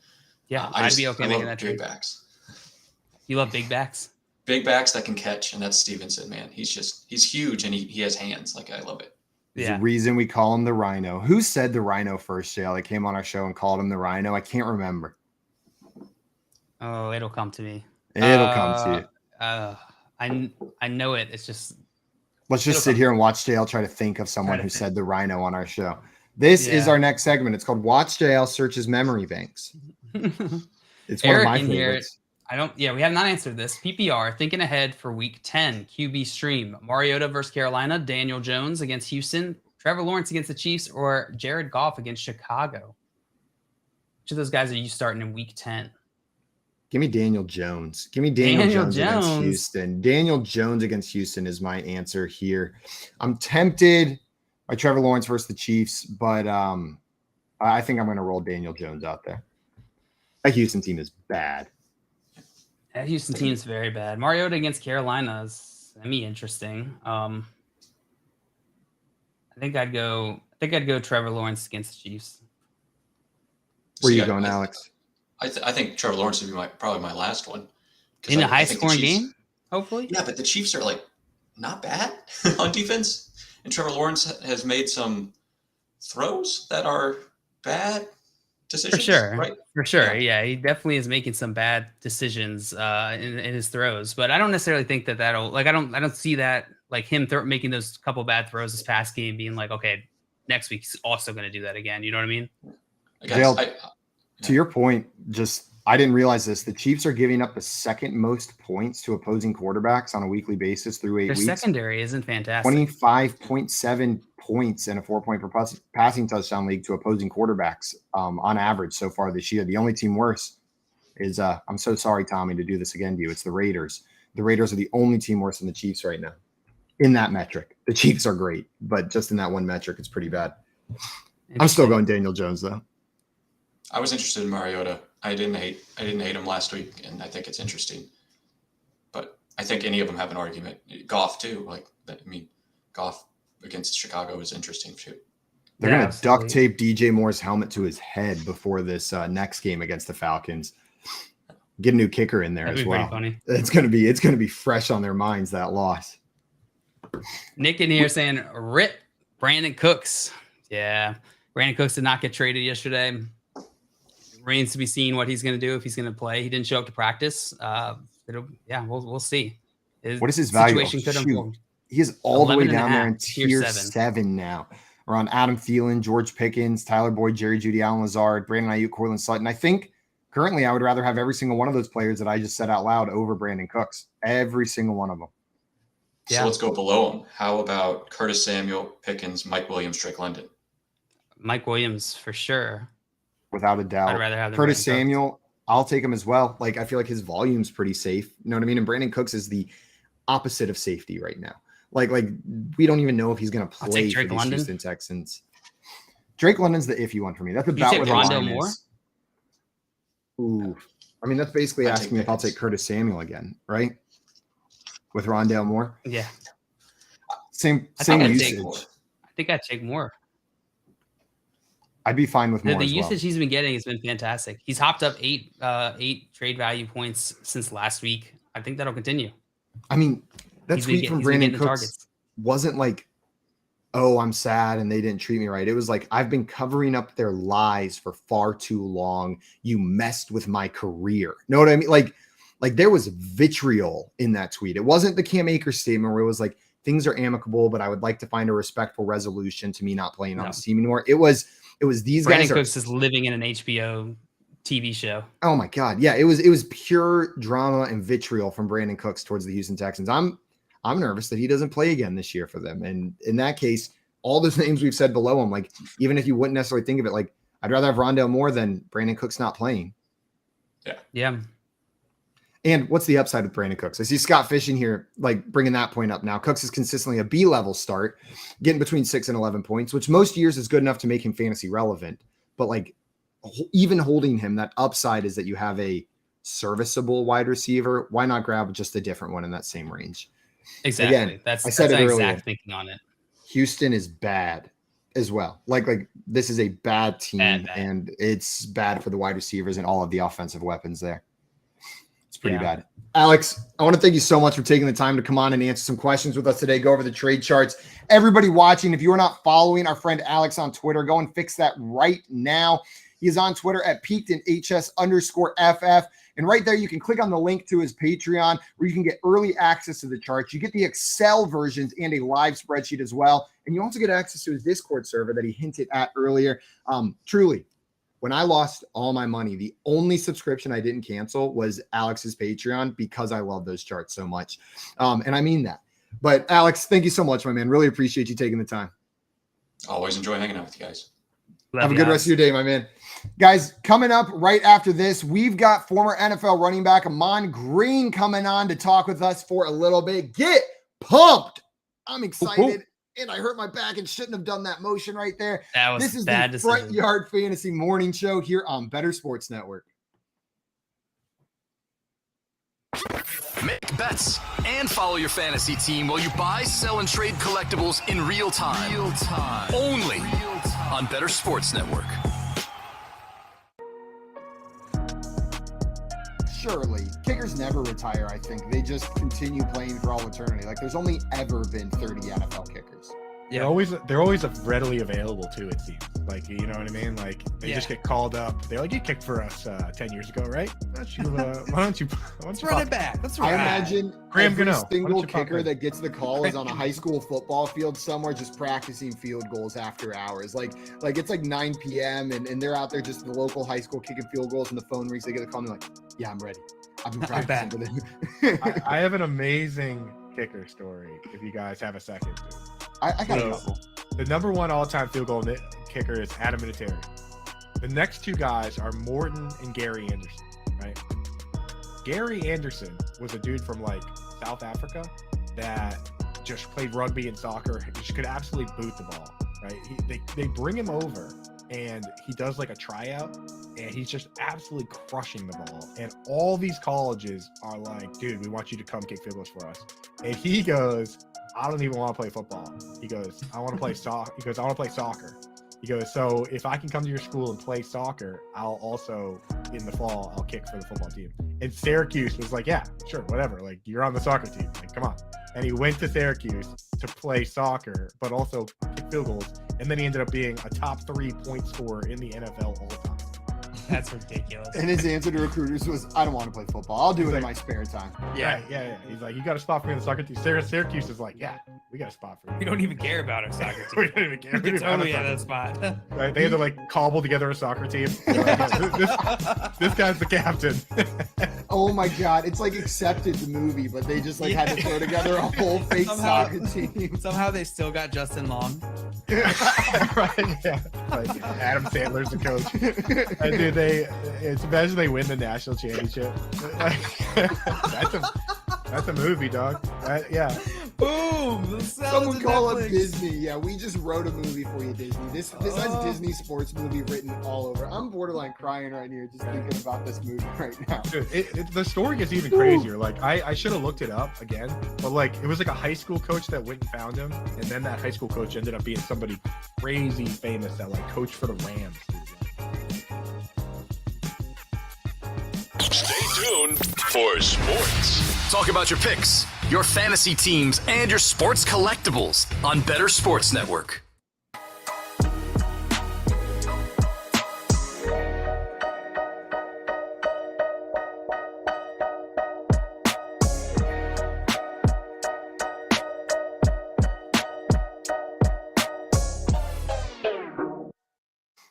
What's up, everyone? Welcome back into the Front Yard Fantasy Morning Show here on Bettor Sports Network. Joining us right now, we have a very special guest coming on the show. We've got former NFL running back Ahman Green, 4-time Pro Bowl selection, 12 years in the league. And man, Ahman, I'm so excited to talk to you today. Thank you so much for joining us. Hey, thanks, guys. Thanks for having me. Of course. Man, JL, I can't hear you right now. I'm going to want to hear you, but I said something really that cool. happens. Yeah, I said something really cool, but you guys will never know. What's up, Ahman? So glad to have you on here, my friend.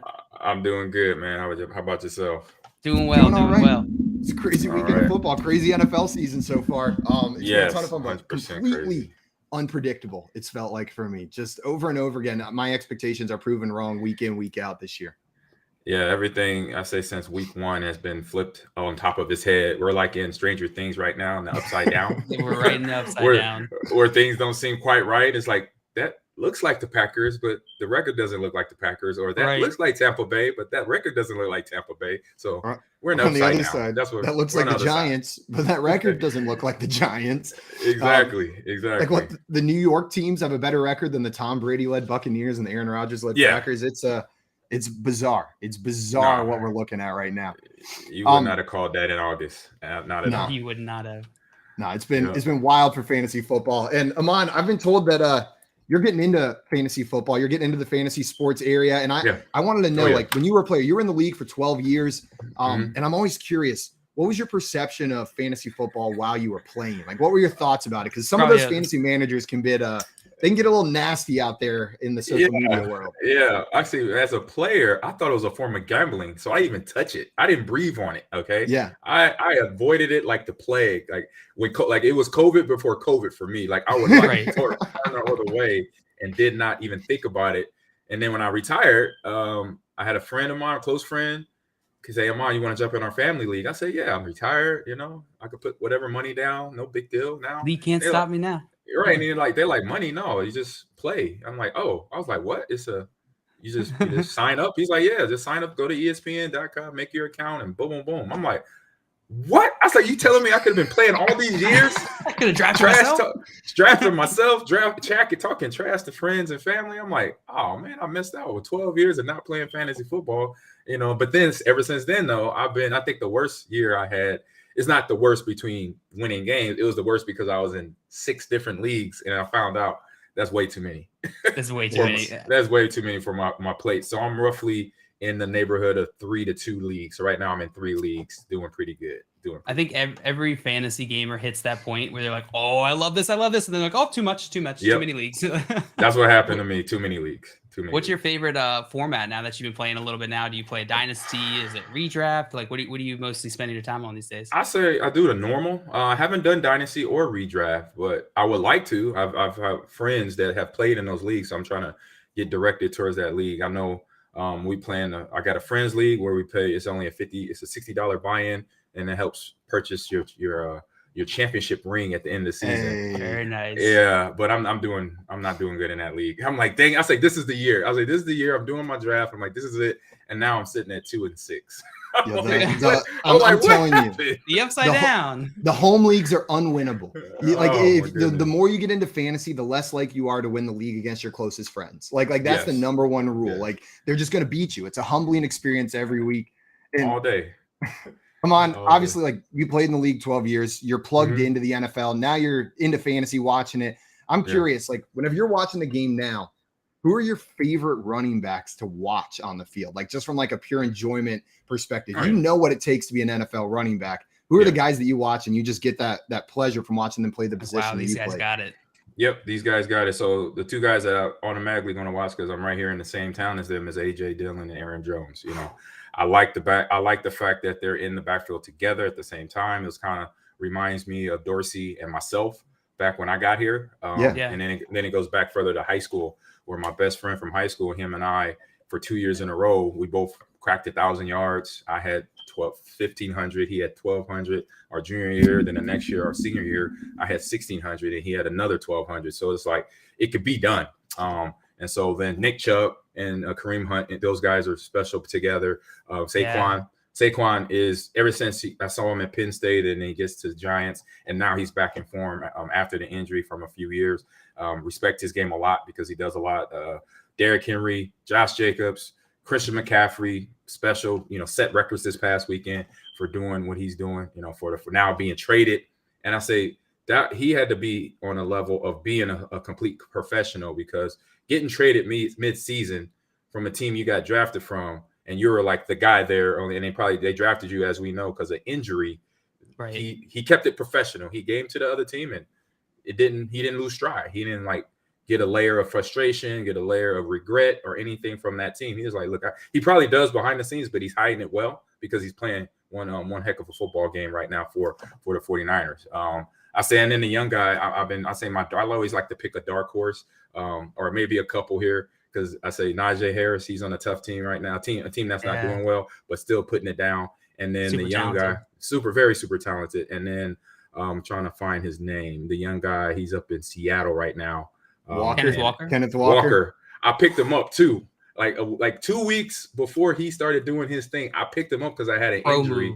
I had an injury of a running back, and I was like, you know what? Let me pick him up. I looked at his stats. I was like, okay, he has some okay yards per carry. It's like over 3. And as a running back, I'm like, that's solid. Over 3 yards per carry is a good thing. And then I put him in. And my rule for my draft, I have rules for my drafting now and wavering pickups. And when I pick up a waiver wire player, I instantly play them. I don't wait a week. I just put them in instantly, regardless of what happens. Because I'm like, if I'm there to pick them up, that means I want them to play. So I'm not gonna mess around. That's me judging me as a GM. Hey, you picked them, you better put them in right now. So I put them in right there, and I kept him in. He's been balling ever since I got him. So put your money where your mouth is. Put my money where my mouth is, and I say another guy, Jonathan Taylor. He's struggling a little bit team wise, but overall he's a guy that since he got drafted from Wisconsin, a guy that I watched in college that once he has the blockers in front of him, he's a sprint champion for every reason that why he's out there. So he's outrunning a lot of DBs and linebackers. You got a Gears of War Lancer behind you? Was that? Is That is that a Gears of War Lancer? Oh, 100%, 100%. Gears of War 1 was like my main game growing up.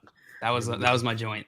Yeah. I skipped it in your intro, but I was reading that you're currently the head esports coach at Lakeland University as well. So you're involved in that esports scene. Oh yeah, I'm definitely involved, entrenched in it. I've been at it for 3.5 years coaching at Lakeland, but I have been in the industry for probably double that, for like almost 8 years now. And from shoutcasting to competing in tournaments on my own, to behind the scenes, helping with cameras, helping with audio, doing all the setup that a cameraman or sound engineer does, working with a production crew, just getting the education. I'm teaching it now. We have a minor part of the communication course, 280 intro to esports now. So it's something I felt it's just like in football. Thank you. Just like my passion of football, and it's my next passion, and I'm diving headfirst into it. Man, it's been wild seeing it kind of blow up recently. Like I was unaware of it all that much, but it started picking up in the fantasy sports place. And then one day I showed up at a brewery, and they've got League of Legends playing on the big screen with a packed house there to watch. And I'm like, yo, this is for real. I got to start paying attention.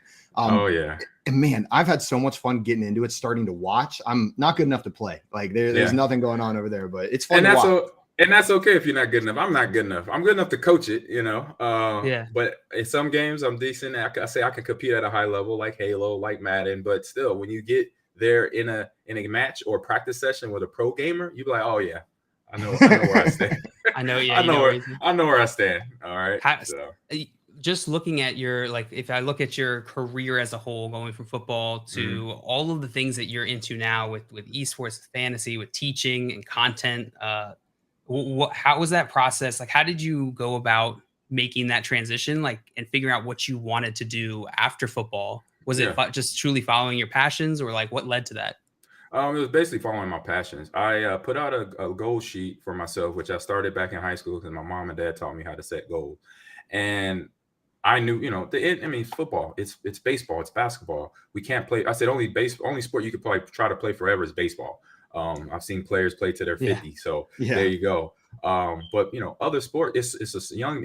Every sport is a young man's game. So when I got halfway through my career, yeah, exactly. I tore my quad in 2005, and I came back and I finished out. I had another 5 years of playing after that. But at that time, even before that, I was always thinking about what I'm gonna do after football. If it was coaching, if it was commentating, if it's whatever falls in my lap. And so I got in the mindset of thinking that way and not having somewhere to go after football. I think that's where a lot of professional athletes, a lot of celebrities that are in that position where they somewhere for a long time. And then that one spot where they're at for 10, 15 years is over. They don't know what their next move is after that sometimes. And it's okay not to know that, but sometimes the percentages are better to know where you're going. And so I knew I wanted to do something where my passion was there, that it didn't matter what time I got in the morning, I would go do it. And so I went on a mission of doing things, fanboying it. So I started to go to San Diego Comic-Con, E3, DreamHack, PAX, because I was like, video games my next passion beyond my family, my kids, my wife. I said, now let me find something in this space. And then going to those things, like I said, I fanboyed it first. I was like, oh my God, this is cool. Oh my God, this is Batman. Oh, this is EA Sports. This is Madden. This is 2K. This is Halo. Whatever. Resident Evil. Oh my God. I did that for about a year, and then going into the next year, me and my wife put together like this pitiful business card. But it was the artwork was suspect, but it had name, it had an email, and a phone number. Love that. So I'm like handing it out to people with EA, Ubisoft, Bethesda, Astro.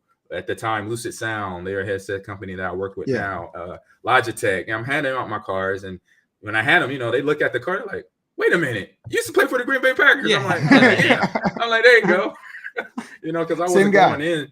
Right, yeah, same guy. I was like, I'm not going into it expecting them, people to know me. I wasn't in it. I'm not from this world. I wasn't grown in this world. I was grown in the football industry. So I was like, I had to be humble, which I was, which is no problem. So that's why I made the business card. So people were like, okay, he's serious. We could follow up with him if we want something, or we want to work with him on some level. And that's where it basically everything started. And that was around, I'll say probably around 2015 going into 2016 when things really started moving for me in the world, making connections, getting sponsorships, working with businesses like I said, Astro Gaming, Logitech. And then in 2019, I became an investor of a network called ESTV. It's right out of Los Angeles. So esports television.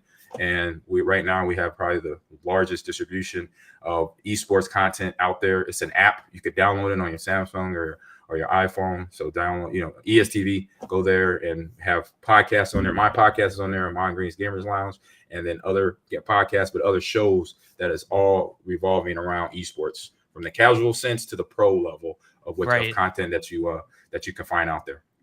Oh, that's awesome. That humility I feel like is a little bit rare. Whenever you're coming from this, like you're coming from, you hold 4-time Pro Bowl, you hold the franchise record for the Packers of rushing yards, and it looks untouchable right now with the players that are currently sitting there. Like there's a lot of work to be done by these active players. But you come in and you just say, here I am, I'm ready to start at ground zero. And let's work and build back up. I want to build my own. That's entrepreneur mindset right there. Freaking love it, man. Exactly. Entrepreneur mindset. And that was my mindset, because as a gamer, that's who we are. We get a game and we start from zero. Right. You don't know the sticks. You don't know how to work the sticks. You gotta, then once you learn it, then you start messing a little bit and you kind of suck, and then you start to get better and better every day. Exactly. So that was my mindset going into it. And now, not only do I have great contacts, I got a lot of great friends out there that work for these companies. So that's just a bonus layer added on top of it. So I don't have to just call them up to say, hey, what's the next activation? I'm gonna say, hey man, how you doing? How's the wife and kids? How's the dog doing? How's life? How are you doing? And then we get to the business talk later on. That's the part I enjoy. You hear that, moms out there? Stopping your kids from playing video games. Video games teach humility. They teach right you now it does. Now it does. Now you hear that? 20, 30 years ago, it had that little stigma about it, but now it's definitely changed. I remember back, I had a gym here in a training facility here, and I closed it in 2018, but probably around 2016, I remember talking to a mom, and she said, she had 3 boys. He came into the facility. She said, I want to be the next Miss JJ Watt. That's what she said to me. And all that went through my head was, okay.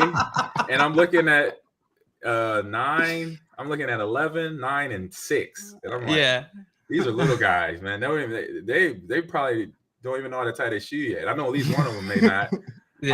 I'm like, well, just slow down. They gotta slow down. Let's learn the fundamentals and get them to see if they even like football or like baseball or like working out. They may not like working out, and they did though. But it was just that conversation now changes to where I say, no, it's okay to let them play Fortnite for a couple hours.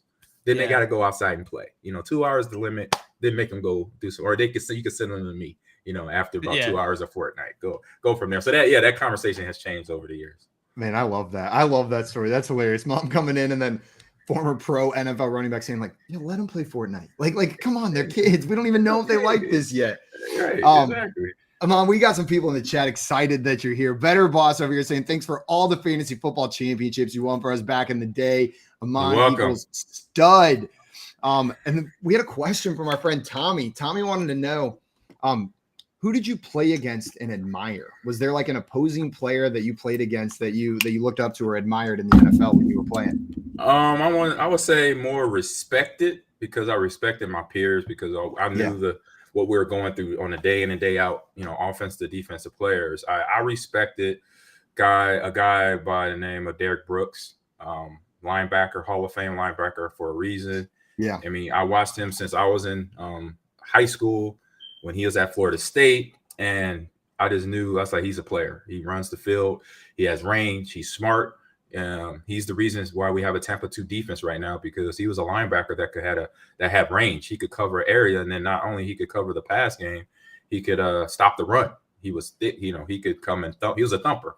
And then a couple guys down in Chicago that we faced twice a year was Lance Briggs and Brian Urlacher.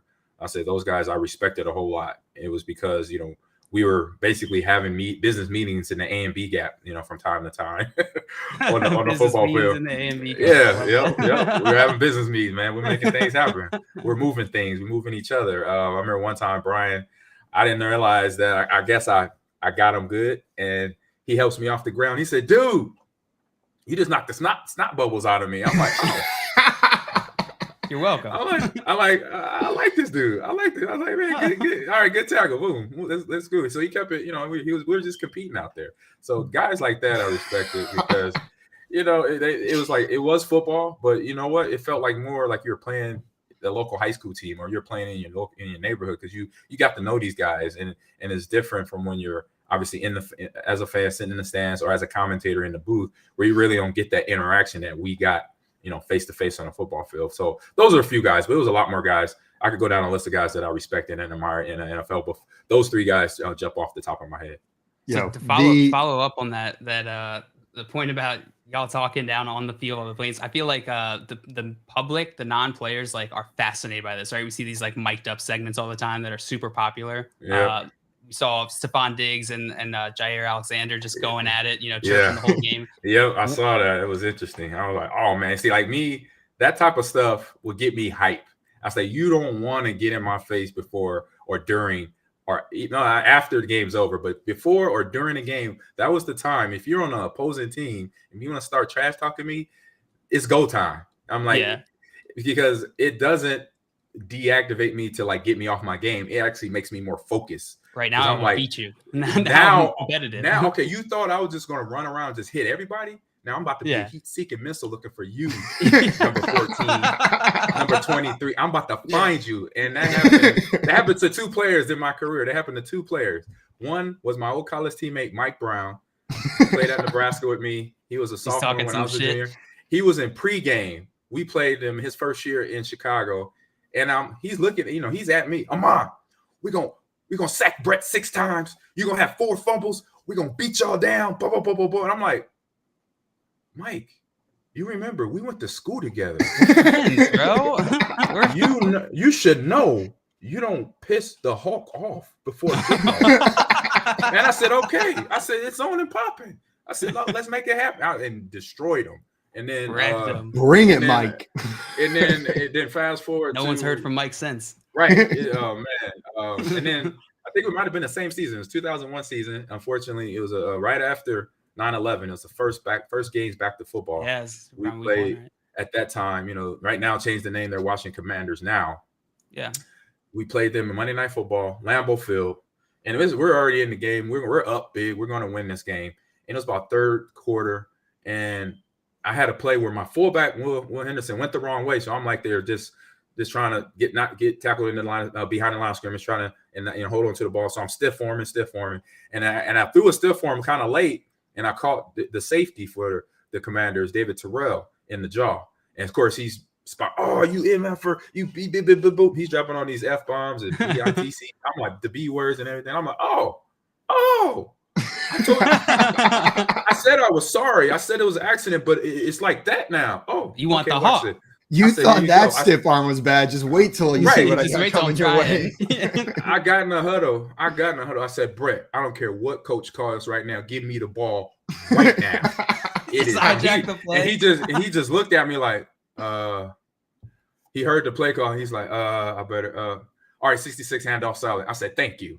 I said, give me the ball. So I got the ball, and I must have blacked out because all I remember is I found 31.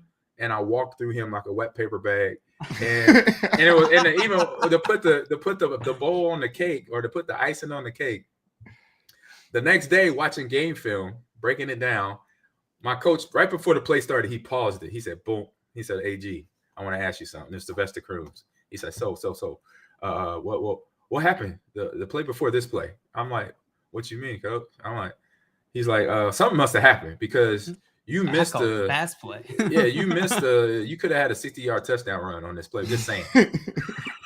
He's like, you did pick up the first down, which was good, but you could have had a 60-yard touchdown. And I'm like, oh. He said, yeah, this is what I mean. So he hits play, and I watch it, and it's him. Like, he sees me get the ball, and I literally seek out number 31.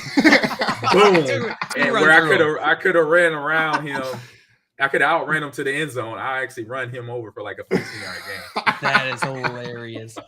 My God. I was like, yeah, he kind of pissed me off to play before coach. You know what I'm doing after this? Start I'm running going back and backwards. I'm trying to find footage of that game. Like you Yes, laid out the date please for us do. because I want to watch those plays now, knowing what happened, like That was knowing the what was mindset. going on. I got to rewatch that. Yeah, it was funny.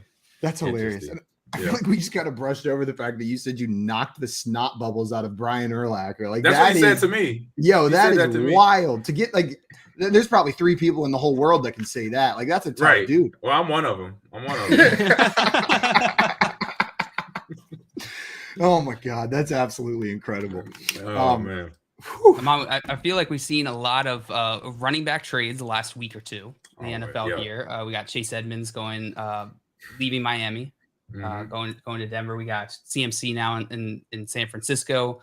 How difficult is it for the running back a running back going onto a new team to be effective now, to have an impact immediately? Is it something where Wow. it takes a little while to get up to speed, or is it something that like teams typically are like, look, we're just going to simplify this, like let's get you involved? I say for the running back position in general, it doesn't take too long. I remember when I got traded, even though I got traded in the off season and then had training camp to adapt, these guys are getting traded mid-season. So I think that's even a tougher curve. But the running back position overall, like most of our plays are universal, no matter the offense. Even now with the RPOs and all that stuff out of shotgun and pistol, things are universal. There's outside zone footwork, there's inside zone footwork, and then it's usually just a counter toss, power or a power toss play. So just knowing your footwork and knowing your blocking assignments of your linemen, other than if a coach or offensive scheme has different ideas, like a zone blocking scheme to what they do out of a shotgun, maybe change that. Just pay attention to that. But if you have great athletes like the two that you mentioned, they're phenomenal athletes. It's not going to take much for them. I'm pretty sure Kyle Shanahan is like, oh, you know what? Here's the play, and Christian's like, yeah, I got it, coach. You know, Yeah. that's all. When the coach hears that from a player, trust me, that coach sleeps a lot better at night. I've had my coaches through the time when they give me some new stuff during game week, and they're like, AG, can you let me tell this to you? I'm gonna write it on the board, or I'm gonna tell you this before practice, and I'm like, oh yeah, I used to run that play back in high school. And they're like, thank you. I'm like, yes, yeah. They're like, yes. I'm like, yeah, I got you, coach. Don't worry about it. They're like, whew. They're like, man, okay. I just got to coach the rest of the guys. So, yeah. So when you get players like that, then it's I say a lot easier on the coaches than it is the actual player. Right. Absolutely. That makes sense. Amon, my man, this has been an absolute treat getting to talk with you today. I really appreciate you taking the time to come on and hang out with us. Oh man, no, I had a good time too, guys. It was fun. Finally, another fantasy talk and football, and now a little bit of video game from you, Simon and John. So no, I appreciate you having me. Absolutely. Yeah. Big thanks to Amon Green. And guys, check out what Amon's doing with esports now. Amon, if they're looking for you, where would you want people to come find you in your work that you're doing right now? Yeah, man. Well, for Lakeland, it's lakelandmuskies.com, and then you can check out that's the sports website for the university. So you can check out all the sports, and we're in there right under, I think, between baseball and volleyball, somewhere in there. And it's men's, it's co-ed, so it's men's and it's ladies and boys too, or guys. And then Amon Green 30 is on my Twitter and Instagram. And then for my podcast, I do the gaming one, like I mentioned, Amon Green's Gamers Lounge. But then I do 2 football podcasts. I do one with all 3 with my teammates. So 2 with my teammates, Mike Wall, who was our guard in Green Bay for a long time. That's on my block. We recorded that yesterday on Monday, actually, so 2 days ago. And then tomorrow morning, I record one with Gilbert Brown and Dorsey Levins, and that one's called Green and Gold G Lounge. So the first one is called On My Block. The second one is called Green and Gold G Lounge, and been doing it for probably about this season so far. On My Block, we've been doing it for a season and a half now, so it's going into our second year. It's going really good. So that's where you can find me on TikTok too, with the Gamers Lounge, or Amon Green Gamers Lounge on TikTok as well. So I'm doing, like you said, a lot. Like you said, I'm doing a lot of things here. Kind of like in football, I was a running back. I caught the ball at the backfield. I picked up the blitz and occasionally had to throw a touchdown. Amon, I hate to cut you off. We're running out of time right here at the end, but really appreciate you coming on, my man, and best of luck in everything going forward. I'm going to find that play right after this, but thank you so much, my man. Guys, that is going to be it for us this morning. Thank you so much for joining us. We'll be back live tomorrow morning from 7 to 10 a.m. Eastern time for more Front Yard Fantasy Morning Show. Until then, adios, everyone. Bye-bye.